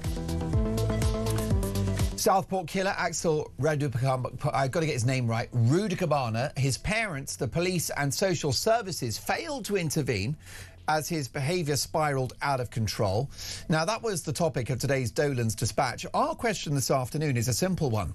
Do the Southport murders show that multiculturalism does not work? Meanwhile, Sir Keir Starmer is accused of dangerous complacency over military spending, and his legal mentor blasts his plans to scrap jury trials, saying it's a threat to Britain's fundamental freedoms. And what about this? The leader of Reform UK, Nigel Farage, has announced a ban on asylum seekers with HIV being treated on the NHS if he becomes Prime Minister. But is that the right thing to do? Do we want these folk walking around with HIV untreated? Let me know your thoughts. My number is 03444991000, and Faith is taking your calls. Amy's pressing the buttons. We got the band back together from the golden era of drive time in, what was it, 2020? During that global health crisis thing. Anyway, great to have Amy back. The brilliant Finlay is the executive producer of the show, cracking the whip, let me tell you. It's tough love from the Big F. And directing our TV output, I'm delighted to say that Jana is in charge. And all you've got to do, if you want to see the show, head to YouTube and search Talk and Up We Pop, and you get my guests, and you get graphics, and you get footage, and you get me just had enough of this country going down the blinking toilet. So let's have a conversation. As the saying goes, let's talk. I'm sure I'm going to break that camera one day. Look, folks, let's talk about a variety of topics at the top of this hour. And I'm delighted to welcome, to do just that, the journalist and broadcaster, Jonathan Sacerdoti. Hi, Jonathan. Hi there, Mark. How are you doing? I'm really well. Long time no speak. Been enjoying your podcast, by the way, which I shall be plugging at the end of our conversation. Can we talk about what's happening in the Middle East? What is the mood music in relation to any kind of potential deal with the Iranian regime? Well, I think it's really important that when we are looking at what's going on there, especially with the blockade of the Strait of Hormuz, we understand it as being part of something a bit broader. So it's not necessarily meant to be just a straightforward blockade on the part of the Americans, but I think it is part of an effort to put further pressure on the Iranian regime to bring about more negotiations. So when J.D. Vance left after one day of talks, that wasn't really the end of it. There are still conversations going on. We even heard Donald Trump say that he's had a call from the right people, but there's lots of leaks coming out of what exactly is being discussed, what both sides want.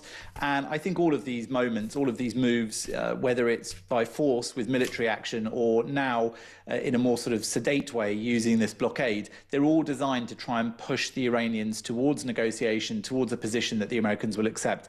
But I think also we shouldn't forget Trump is the person who's tweeted in the past, some years back, the Iranians have never won a war, but they've never lost a negotiation.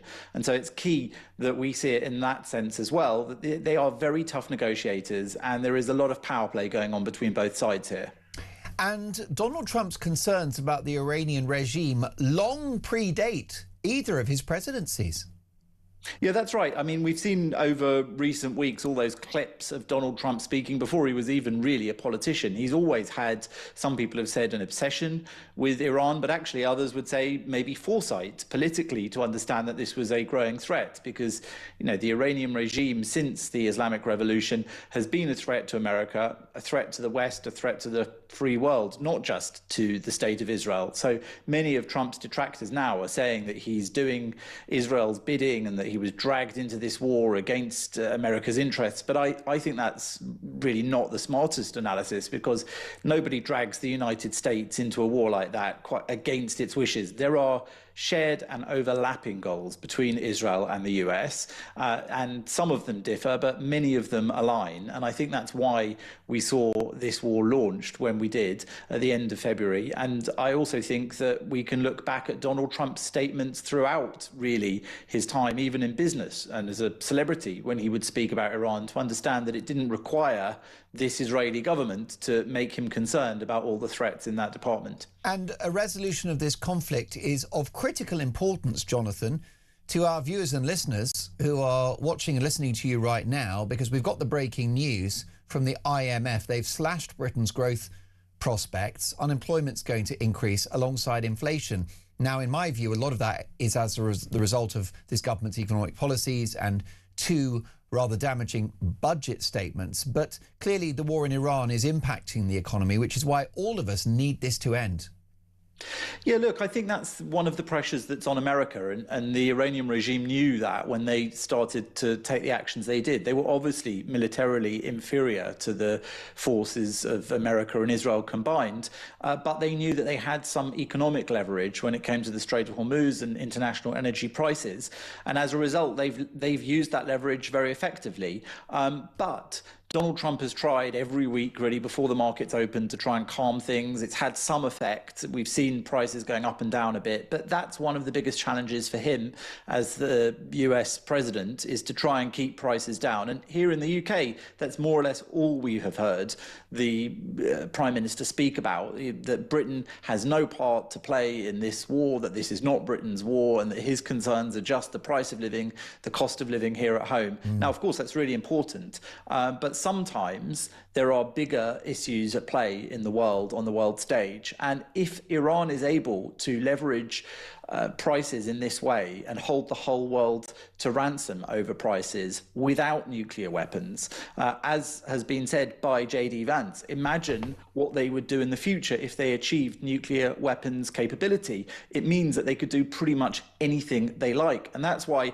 some short-term pain may be necessary in order to get some long-term gain and protection against this sort of thing, but much worse in the future.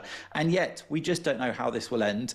We can't say who is going to outsmart who. Obviously, our country, our government should be on the side of the United States, in my opinion, in this endeavour, in this effort, the United States and Israel. But it doesn't seem that way in perhaps the way the government speaks, the Prime Minister speaks, and indeed much of the media here speaks. It's really peculiar to see them effectively doing the bidding of the Islamic Republic of Iran in this battle, and to constantly be reporting on what's going on with the negotiations and with the twists and turns of the actual military action in a way that suggests America's losing and Iran is winning.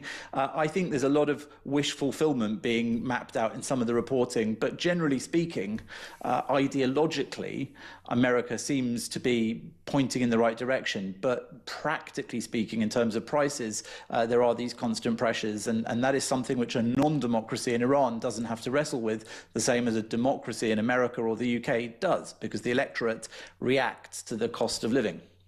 Now, we know, don't we, Jonathan, that Donald Trump is a mercurial and unpredictable personality. He says a lot of incredibly stupid things, factually incorrect things, such as the idea that British soldiers held back a little during the Afghanistan conflict. He's often wrong, he often lies, but this guy is very different when you judge his actions rather than his words, isn't he? And it's quite interesting to look at the incentives at play here, because Donald Trump doesn't have a lot to gain from this war in Iran. Inflation has gone up in America. Gas prices have gone up. The Americans aren't happy about that. Congress has had to go back. The Pentagon have gone to Congress asking for more billions to pay for this war. So it's not a particularly popular conflict. And with therefore no political skin in the game, this tells me that Donald Trump is doing this because it's the right thing to do. So there are lots of theories bouncing around about the reasons that Trump might be doing this, and some of them do indeed say what you just said, which is that he is an ideological actor in this one, and that he does recognise that Iran poses a massive threat under this current leadership, under the Islamic Republic, the Islamic revolutionary government. And so that is one way to see it, and I do think that there is something to be said for that. But I also think there are many other theories bouncing around about America trying to dominate global energy supply, and also or protect the way in it, which... or protect it. Sorry, say again? Or protect it. Well, absolutely. One man's dominate is another man's protect. I mean, who do you want controlling global energy supplies? Iran, Russia and China, or the United States? Well, quite. And that is the other way of interpreting what's going on, because if Donald Trump is able to wrestle that control towards the United States, absolutely. I, like you, would much rather see the US controlling that than I would other world players. And certainly all of these considerations go into what's going on. But, you know, his detractors will say, well, he's so chaotic, he's so confused that it's impossible to imagine he has such a grand strategy. I tend to think that chaos and the confusion and the hyperbole and what you've described as lies and untruths and all of that, and the trash talking even of allies, including, you know, our own troops historically, I think it's all part of Trump's approach and part of how Trump portrays this madman approach. It's theatre and it's a character. And I think that in the Middle East, it maps out particularly well sometimes, because the point is one never really knows if Donald Trump is going to carry through on his threats. If you read the threats he writes on Truth Social and online, I read somewhere that I think it was Niall Ferguson said he carries out about 50% of them. That's the perfect number, because if he only carries out 50% of them, you never know. You can't say he doesn't carry them out, and you can't say he does. So you have to act accordingly. And I think that's part of the strategy that Trump is using. Perhaps we're living in times where things have just got so bad that this is really the only option for a US president. It is to create chaos, throw dust in everyone's eyes, and then try and push ahead with a bold and brave strategy of his own. I mean, that's an optimistic way of looking at it. I can't know better than the next man whether that is what he's doing. Well, I just think, you know, I always look at incentives. I don't think there's a lot to be gained politically at home. He was going to be, you know, the no foreign wars president. And also, it's not the path of least resistance, is it? You know, his life would be easier if he just carried on with the talking shop with Iran, and he's come out of his comfort zone. I personally think, Jonathan, that yes, there's definitely an aspect of, you know, who controls the world's oil and gas supplies. I also think that he just thinks he's halfway through his second term, and this can be his legacy to deal with this regime. You back this war. However, are you concerned about the execution of it? Look, I mean, whether I back it or don't back it, or am concerned or not concerned, I suppose my job is really just to commentate and analyse what's going on. And so I would say this. Today is Yom HaShoah, which is the Remembrance Day for the Holocaust. And Benjamin Netanyahu, speaking last night in Yad Vashem, the memorial centre for the Holocaust in Israel, tried to paint this war in those terms. He said that the point of the State of Israel, among other things, was that there will never again be a Holocaust. Now, the Islamic Republic of Iran has a countdown clock in Tehran, in a public square, towards the end of Israel, the Jewish state. It has a declared genocidal goal against Israel and was pursuing nuclear weapons. So Benjamin Netanyahu painted it in those terms. I think that Donald Trump is quite aligned with that outlook, which is not to say he's blinded by it. I think he also has all the other concerns that you and I just discussed, much more pragmatic ones. But I think at the moment, we're all alive in a very interesting period where ideology and pragmatism are very, very much at odds in how world leaders are deciding on their decision making. And Keir Starmer's falling down on one side, Donald Trump, Netanyahu on another. I think it's possible to balance them both. But I think that in the long run, for the rest of our lives, for the next generation's lives and the ones after those, there are some important battles that need to be fought ideologically. And I do think that really those are the central issues on this war. But of course, the players can't also lose sight of the pragmatic decisions as well. And they need to make decisions and actions which take into account the actual day-to-day lives of those people in the regions, and think about the Iranian people who were promised help is on its way, go out onto the streets, and then, you know, 30,000 plus have been reported to have been slaughtered in a very short space of time. And also people at home here, never mind in the Middle East, where rockets and have been raining down, missiles and drones, not just in Israel, but in many of the Gulf countries, and around the world, where the ripples also affect the price of all of our lives and the way in which we can carry on living as we do. So all of these things have to play a part in the decision making. But ultimately, I do agree that this is fundamentally about right and wrong, ideology, barbarism, good and evil. And those things sound very dramatic, almost biblical. But at times, that is what's at play. I briefly, Jonathan, I consider Donald Trump to be, picturing himself as John Wayne. I think Donald Trump thinks he's John Wayne in one of those spaghetti westerns, and he's dealing with the evil bandits. I honestly think that's how he sees it. Jonathan, very briefly, just a few seconds if you don't mind, but shall we finish on an easy one? What's going to happen? Right now, I should think you're probably going to go to an outbreak or something. Well, that's the hope. We've got to pay the bills. But, I mean, do you think we'll get a deal, this side of summer? Look, I don't think the Iranians are ones for deals. I personally think it's far more likely that this method of trying to push them towards diplomacy, it's a Trumpian act to try and give him a license to carry on military action if needed. But maybe we won't see a return to the scale of action that we did before. But really, I would be a fool to guess what would be the result of all of this. I don't think anyone knows. Anything we do know about in negotiations is almost certainly a distraction. All the important stuff with negotiations, I always say this, is the stuff we don't know about that goes on behind the scenes, and the distractions that the news puts out there are often part of the measures put in place to try to use leverage against the other side. So I think we should just keep watching carefully. Obviously, people should keep reading my columns in The Spectator, where I try my best to explain what is going on day to day. And I say that not just as a plug, but genuinely, I do try to keep on top of it so that people can understand what's going on. So yeah, absolutely. Let's wait and see what happens next. Well, Jonathan's column in The Spectator is a must-read, as is his podcast, which is called I'm Jonathan Sacerdoti. Jonathan, we'll catch up soon. Thank you for your time. Big news, and it's about potholes. That's next.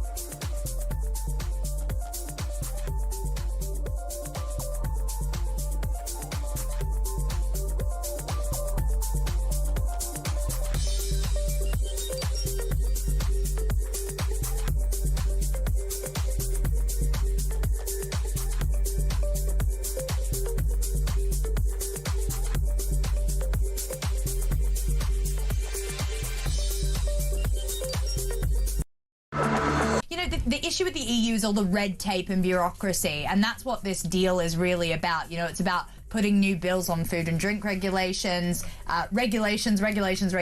That's what it's about, and that's not going to help our economy in the slightest. Yeah, the three rules of the world. America innovates, China imitates, and Europe regulates. Yes! That's what we do. We just pour a mountain of red tape onto everything and make it not work.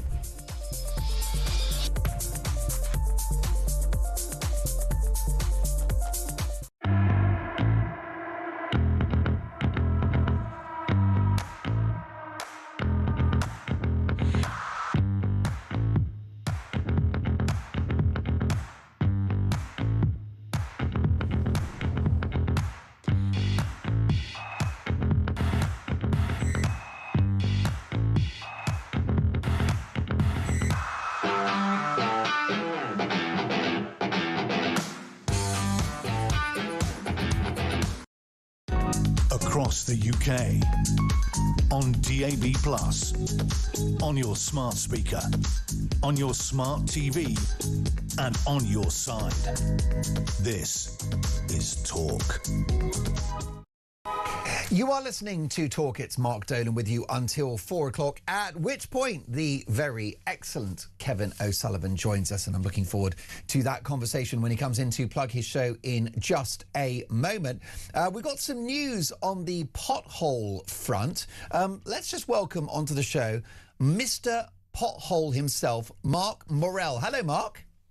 Hello, Mark. Nice to have you on the show. Well, look, I'm delighted to be here, I've got to say, and I'm glad that we're talking about this because potholes are something that really frustrate my viewers and listeners. They damage vehicles, they're dangerous, they're a hazard, they look terrible, and they are a barometer of a failing country. Yeah, I mean, they're not just a reflection of the roads. They reflect many things in terms of lack of investment in this country, you know. Yeah. I It's a mean, metaphor, isn't it? It's getting that bad, Mark. I think we need to get the HMS Victory ready for defending the channel, to be honest. I think, and whether we can resurrect Nelson, I'm not quite sure, but we get a Ouija board out for that one. Well, that's not a bad shout, is it? So this is actually a very interesting story, and it broke earlier today. And let me give my viewers the details. It's actually the Daily Mail that have got the story, and it's in relation to council funding for potholes. So councils risk losing up to a third of their funding if they neglect to fix potholes in local areas. Under the new rules announced today, councils across England could lose £500 million from their budget for the following year if they can't prove that they are fixing the problem. Do you welcome this news? Yeah, to be fair, I mean, I'm very critical of government and authorities, as you know, in the past. Yeah. However, I think they're trying to do the right sort of things. They brought in a traffic light system a few months ago where your council got rated where it was red, amber or green, depends on how good you were repairing your roads and what you were doing. There are some issues and flaws within that. It's the first time they've done it. But I know authorities that are neighbouring each other, that one's an amber and one's a green, and I can assure you they're just as bad as each other. It depends on how good you are at being Hans Christian Andersen and filling the paperwork sometimes. But it's a start. The idea of this making more accountability, they're hoping for better use of existing funds that actually gets used on road repairs and not siphoned off to other things. So I think in principle, that's a good idea. It depends on how that's monitored and assessed. Now, historically, the Department of Transport have not been that good at that. There was a fund of £250 million a few years ago that was allocated. They were supposed to audit some of the authorities to see where the money got, and it never happened. So, you know, there's a lot of behind it that needs to be done to make sure we get the value for money. But also, they're talking about longer term investment, you know, over 4 or 5 years. The network needs 10 to 20 years investment and massively more than what they do. It's going to have little impact on the network because last year alone, the road maintenance backlog in carriageways in England and Wales grew by over £2.2 billion, and they're talking about £1.6 billion this year and about 7.3 over the next 4 years. Well, the network is failing fast. It's getting older, and unless they actually do bring in force about £3 billion index linked annually for resurfacing on top of this pothole money, will we ever see a change? And I think within that, each council should be producing an asset management plan saying what roads they're going to do longer term. And when they've done that, they can be audited. And you only have to audit a few councils. You wouldn't have to cover everyone because you wouldn't know who's going to be checked on. And the devil's in the detail. Some of the quality of the repairs that are being carried out is appalling at the moment. I have heard that one council has employed a garden maintenance contractor to fill in potholes. That is absolutely ridiculous. Putting amateurs in charge. Our TV director, Jana, is just running fantastic footage of potholes. I mean, you could call it pothole porn if you like. It might be quite titillating to some people just to see the state of Britain's roads. Can we get back to basics here? What is a pothole, Mark? It's a sign of failure, really. The wearing surface of a road is the top 40, 50 mil, right? That protects the highway. What's that in inches? Oh, 1.5 inches, really. Okay, that was for Mrs. Dolan. You're welcome. Yes, I mean, lucky I'm biometrical, I suppose.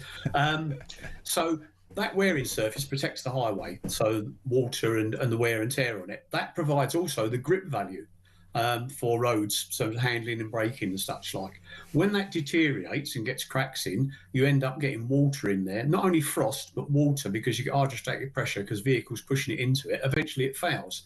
That wearing surface generally lasts 20 to 30 years, and then it needs replacing. Most of our roads are 70 years plus, and the recent alarm survey report suggests that it's going to be 97 years before your road's going to get resurfaced. So it's a failing network through lack of investment.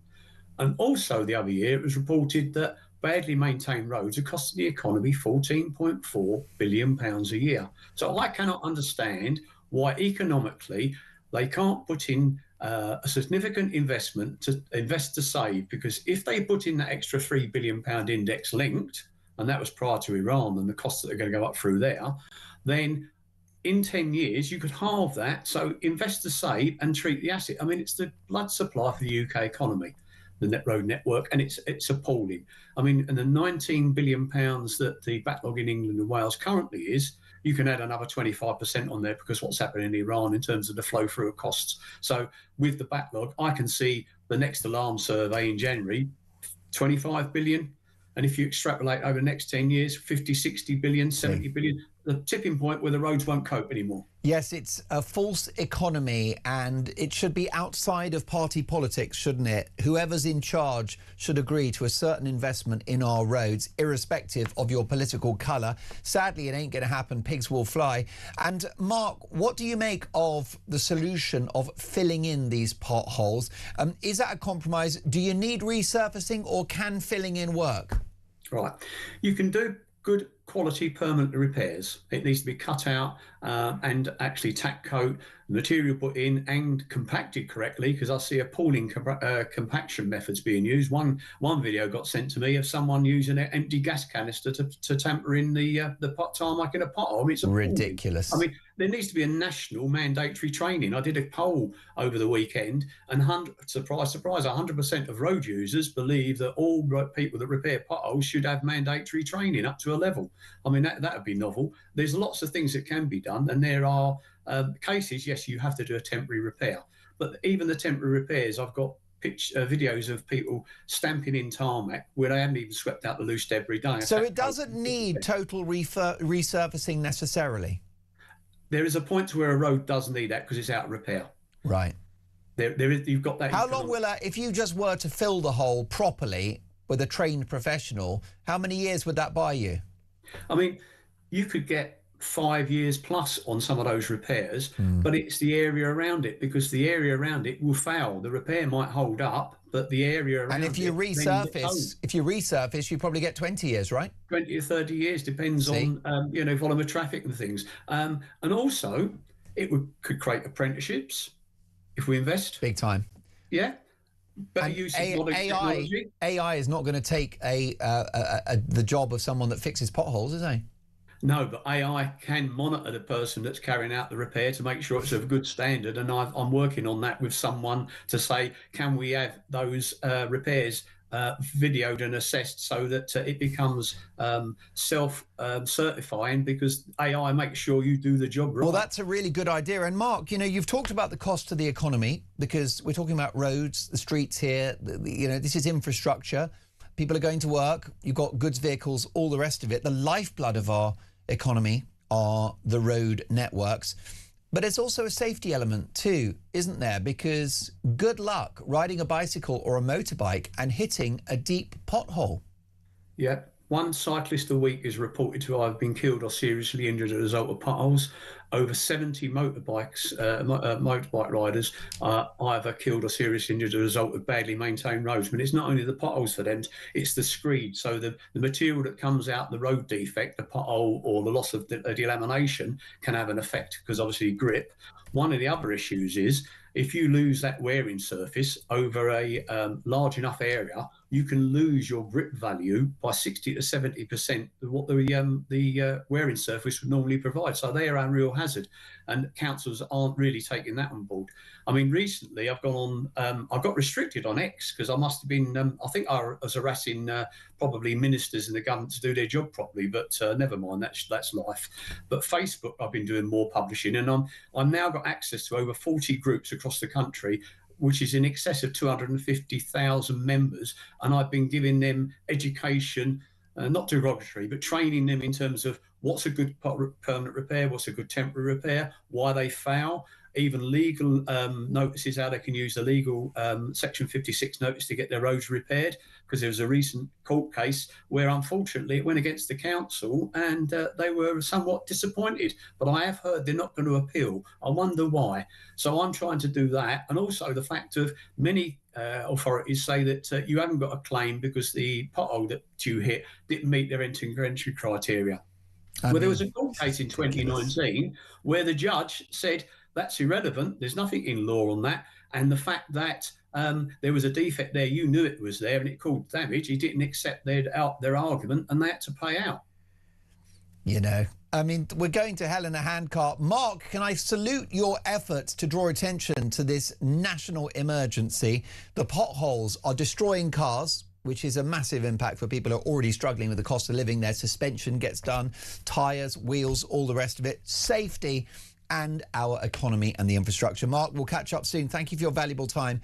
Have a good Tuesday. Mark, Mr. Pothole Morel, pothole campaigner and the voice of reason. The potholes, right? The roads. It is a metaphor, is it not, for our crumbling country? But fear not, folks, because change is coming. Bring popcorn. Lots more to come. This is Talk.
Across the UK, on DAB+, on your smart speaker, on your smart TV, and on your side. This is Talk. You are listening to Talk, and it's Mark Dolan with you until 4 p.m. The Duke and Duchess of Sussex have arrived in Australia with their first visit to a children's hospital. Will this transform their reputational and financial fortunes? Who better to ask than a very good friend of mine, Talk's royal correspondent Rupert Bell. Hello, Rupert.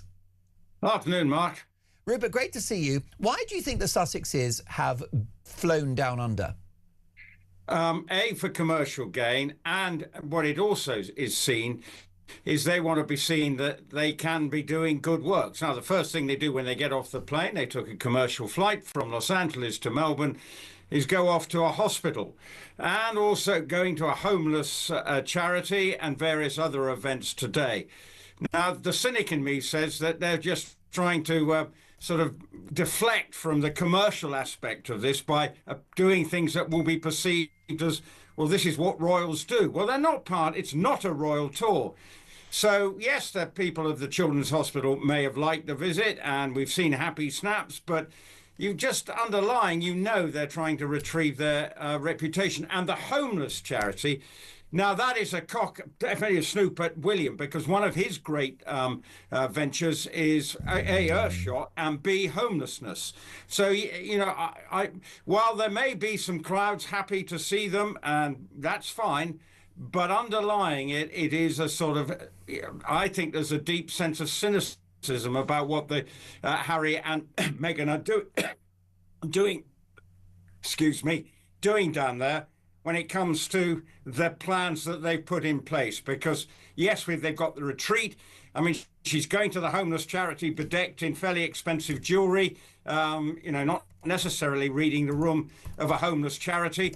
But, you know, if there are crowds turning out to see them, then all good and well. But to call it anything other than a private visit, this is seen as a, they are trying to pretend that it's a royal visit. Well, talking to some friends in Australia, they're not leaping with joy with their appearance. Well, that's interesting that Australians are telling you that. That's what I'm hearing as well, especially from some well-placed media insiders in Australia, that they consider the couple to be exploiting the goodwill of the Australian people, seeing Australia as something of a cash machine. One particular individual referred to the couple as treating Australia like an ATM. Yes, and questioning also their security arrangements. Who's paying for them? Because it's not an official visit. They're private citizens going to Australia. Yet it's being created as some sort of, what they're doing is very much what you would have seen them doing in 2018 when they were on their last tour, which Meghan at the end of it said, why wasn't I paid to do this? Well, that's what she's doing on this trip. She's been paid to turn up at a women's retreat. Harry's doing some work around Invictus, which I appreciate is something that is close to his heart. But again, he's going to give a speech where I no doubt he's being paid to attend. So, this is the balancing act. And this is where I think people question the motives of the Sussexes. Now, I can't tell you whether the people who were seeing them at the homeless charity or in hospital appreciated the visit. There's lots of happy pictures, but bearing in mind that the Sussexes control every bit of their PR and it's probably very closely managed, you always have to take some things with a pinch of salt. But I'm always happy to see the, if it is going down well, fair cop. But let's not call it anything else. It's not a royal tour. She's doing playing the sort of common woman by saying, just call me Meg. Well, that's not, we normally hear of her being announced into the room and here comes the Duchess of Sussex. So you can see they're definitely trying to be the sort of men and women of the people. That's their shtick this week, and going to things like, the hospital and the homelessness is what they're trying to do. Well, it's like the book Spare, for which Harry was paid in the region of $20 million. If this trip to Australia involved no income, it would carry authority. But as long as they're making money, it does not. It's just a business trip, isn't it? That's, it's, if anyone, that's what it is. It's a business trip. Yes, they're doing some charitable work aside from what their ultimately plan was. They're not going there to be out of pocket. All these dresses, Meghan's linked up with a well-known Australian designer, Karen G, and obviously, and let's look at it this way, there's links so that you can go and buy those dresses. The whole thing has a commercial undertone. Karen G has probably done a deal with Meghan, maybe. How it works, I'm not entirely sure, but it's quite spoken or unspoken, contract or no contract, there appears to be an agreement. Yeah, exactly. So if you're doing something like that, you've got the clothes and, maybe she gets to keep, I don't know what the deal is, but you can absolutely understand that nothing will be done without, something, to be seen, to be gained, because they've got to retrieve their PR, which has taken one heck of a battering. And bearing in mind, Harry's PR has taken another battering when last week's, news that he's now being sued by one of his charities. Most definitely. And it's interesting that you mentioned William, that Harry's muscling in on one of William's passion projects, which is homelessness, and the couple muscling in on the Australian market, because, of course, it hasn't gone unnoticed that William and Catherine have not been to Australia since 2014. So could there be an element that Harry and Meghan are showing the Waleses up for having neglected Australia? Well, they're obviously trying to say, well, this is what good we can do, and we should never have left, and we should have done the half-in, half-out arrangement. Well, the late Queen was adamant that wasn't going to happen. So for the Waleses, I don't know whether they haven't been able to go, but bearing in mind, for the last 2 years, Catherine's had other issues on her mind. Travelling to the other side of the world is probably not high on her priority. I am sure they will be going there in due course, because as the king gets older, William will have to be doing more of this as part of his duty. And bearing in mind the king is the head of state of Australia, there will be expectations on his shoulders. So he might have to book his flight to Australia in due course. But at the moment, you see Harry and Meghan are definitely trying to say, well, look at me. It's a look at me tour. Look how wonderful we are. And everything is being managed around that. But as I say, maybe some people who saw her today, and I've seen pictures, it all looks very happy. So maybe there are people who are happy to see them. But I think the overall impression is, yes, there are people pleased to see them, but the consensus, as I got a reaction from a friend of mine in Australia this morning, there's absolutely zero interest, although of course, it is being featured quite prominently on the news outlets in Australia. Well, speaking of those news outlets, Rupert, the Sydney Morning Herald is the source I was looking for. Yesterday, they said Australia has been very good to Harry and Meghan. Now they want to use it as an ATM, a cash machine. And the politicians aren't happy either. There's a Victorian opposition leader called Jess Wilson, Rupert, who said Victoria Police are there to provide security and safety for the people of Victoria. So any suggestion that officers are going to be pulled off duty to provide security and protection for Harry and Meghan's visit is absolutely unacceptable. Another MP, David Limpick, said, if people want to spend thousands of dollars on former royals, that's fine, but Victorian taxpayers should not be on the hook to provide the security of millionaires. They've got their work cut out to make this trip successful, haven't they? Yes, they have, and obviously, you know, Harry's going off to a football match. I think there's a few other events they're going to. Then obviously also Meghan's got this much publicised retreat. I don't know whether it's a sellout or not. Rupert, are you going? I just don't think I'm the target market. And I think isn't it a women's only conference? So yeah, but I would have thought I'd have thought when your name popped up on the guest list, they'd make a dispensation, Rupert. I mean, you are media royalty here in this country. I mean, it's $2,000 for the pleasure of having lunch in the company of the Duchess of Sussex. Well, I think the whole thing sounds. I'm not sure. I definitely want to hear 2 days of word salad. I don't think I'll eat food, but not word salad. Now, Rupert, we're very big fans of yours here on this channel. You've got actually more jobs than George Osborne, because not only are you Talk's royal correspondent and elite level royal journalist, you are Talk Sports racing correspondent. And can I salute you for your efforts commentating at the Grand National? Did you enjoy the whole experience? It is the most nervous 9 minutes of my life. Yeah. It's a frenetic race and a lot went on. Great story this week. You know, obviously, Red Rum was a horse who got me into racing, and I Am Maximus has achieved a feat that Red Rum did, which was regaining his Grand National title. So it was a great occasion. Liverpool embrace it like no other, and you know, the people of Merseyside know how to party like no other, and the race is still a spectacle, and this year's was no exception. There were plenty of fallers, thrills and spills, but ultimately a terrific result. So loved every minute of it. But no, I didn't sadly give you a tip there that won. Mine didn't get very far. The commentary, it really was first class. It was so exciting, Rupert, and it was a thrill to hear it.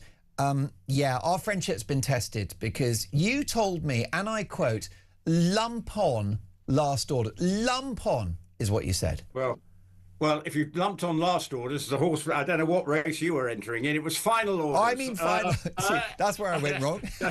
Yeah. So sorry, Mark. I gave you final orders, but not that it made any difference because it didn't run very well. No, final orders. I lumped. I think I got 20s on final orders, and I was so certain that it would win because I thought, well, Rupert Bell has told me to lump on, and Rupert knows his onion, and I've lumped on. And what the issue I've got, Rupert, is I spent the money. Well, right. I bought Mrs. Dolan a frock, and we went to your favourite restaurant, the Gaucho. We had the best wine. I'm like, don't worry, Rupert's got this. Final orders, we're good to go. And now I'm having my collar felt by the missus. Well, don't shoot the messenger. She doesn't want to give the frock back.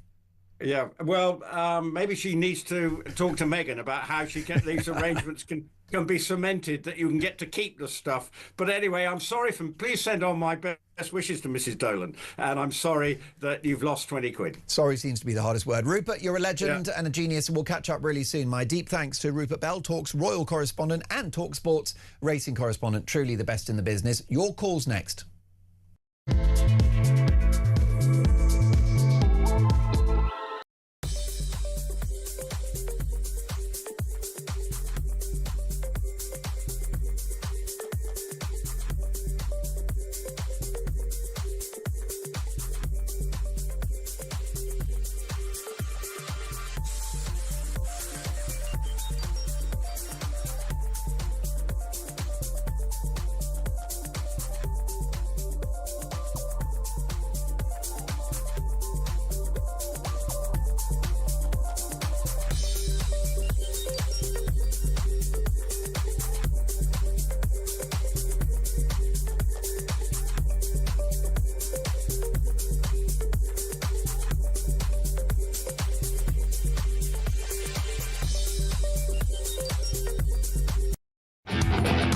The issue with the EU is all the red tape and bureaucracy, and that's what this deal is really about. It's about putting new bills on food and drink regulations, regulations.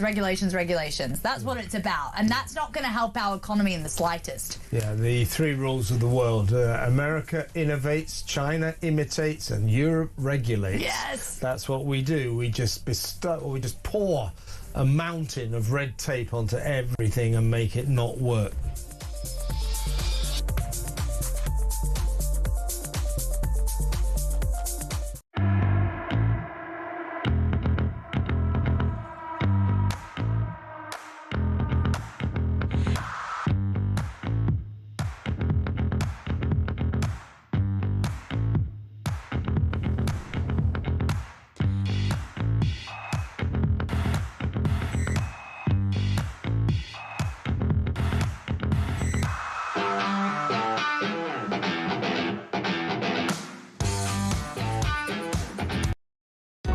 Across the UK, on DAB+, on your smart speaker, on your smart TV, and on your side.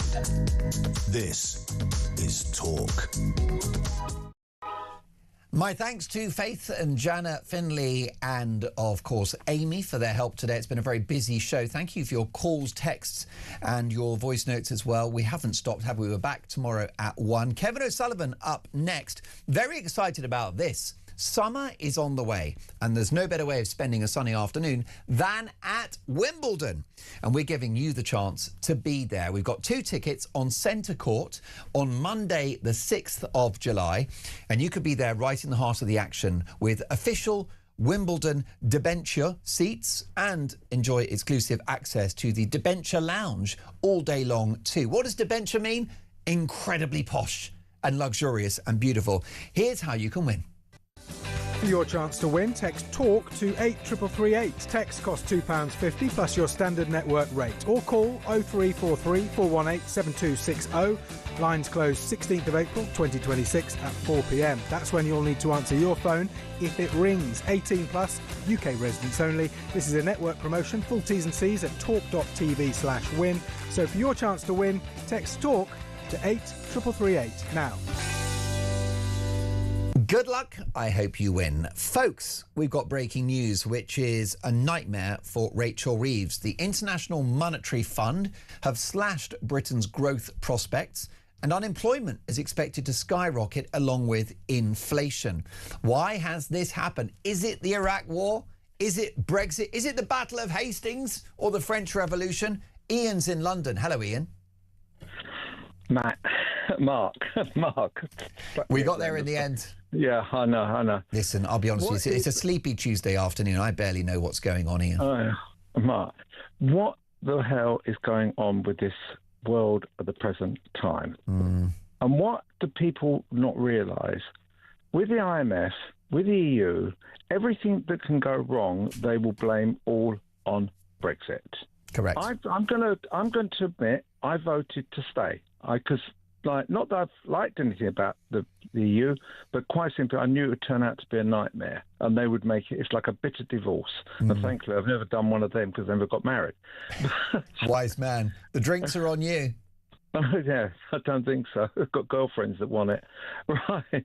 Basically, but everything that goes wrong every single time, it's like even with Silly Miliband, right? He goes on that speech that you played before. Oh, wind, solar, blah, blah, blah, nuclear. The only way you're going to pay for this is investment with businesses moving forward. And if you're actually doing net zero and causing businesses to leave and not set up, where's the money coming from to pay for it? And it's very funny with Miliband. He really never really mentions nuclear. I don't know, since Labour have been in, have they mentioned nuclear at all, building any more nuclear plants? No. No, you're right. There's no plan. I mean, we're completely, up the creek without a paddle, and yet there's no change in direction, Ian. No, they don't. And it's always the same thing. The only thing I've heard, thankfully, like in the last couple of months, from Rachel Reeves or from Starmer is breakfast clubs. That's the only thing that they mentioned for the first 15, 18 months they've been in. Breakfast clubs, breakfast club, breakfast clubs. But again, it's got to be paid for. And the only way they can pay it is with tax, with people working. And the only thing I would agree with, that unemployment is going to go up.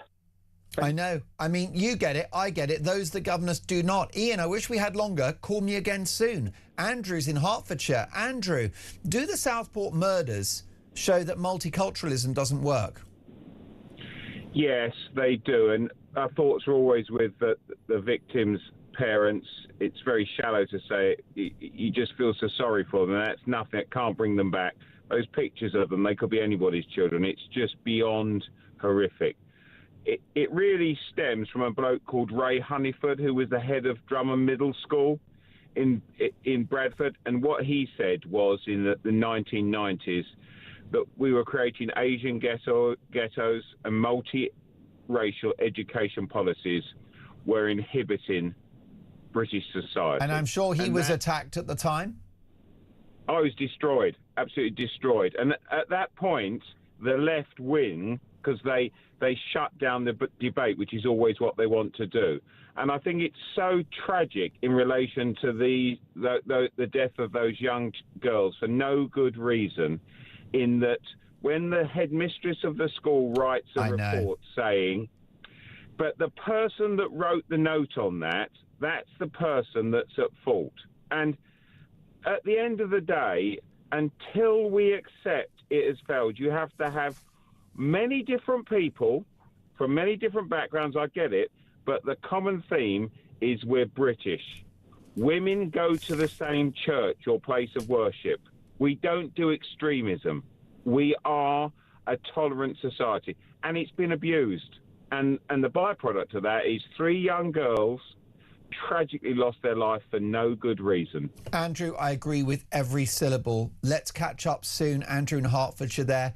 It's 100% true. We have to be Britain again. We have a multi-ethnic society, no problem, but it has to be united around British values, British traditions, the English language, and what this country stands for. Multiculturalism does not accommodate that because it doesn't even have the basis of expectation that you will integrate. And what about Nigel Farage? Now, he's made headlines today because he does not want asylum seekers to receive treatment on the NHS if they have HIV, if he becomes Prime Minister. Linda is in Hertfordshire as well. Hi, Linda. Hello. How you doing, Mark? I'm really well. So let's just have a look at this. Nigel Farage, Reform UK leader, he wants to ban asylum seekers from HIV treatment on the NHS if he becomes Prime Minister. HIV treatment is very expensive and quite time-consuming for the NHS. What's your reaction to this? I don't really think that any of them should be getting any treatment from anybody once they come over illegally, and that is the word here, illegally. Yeah.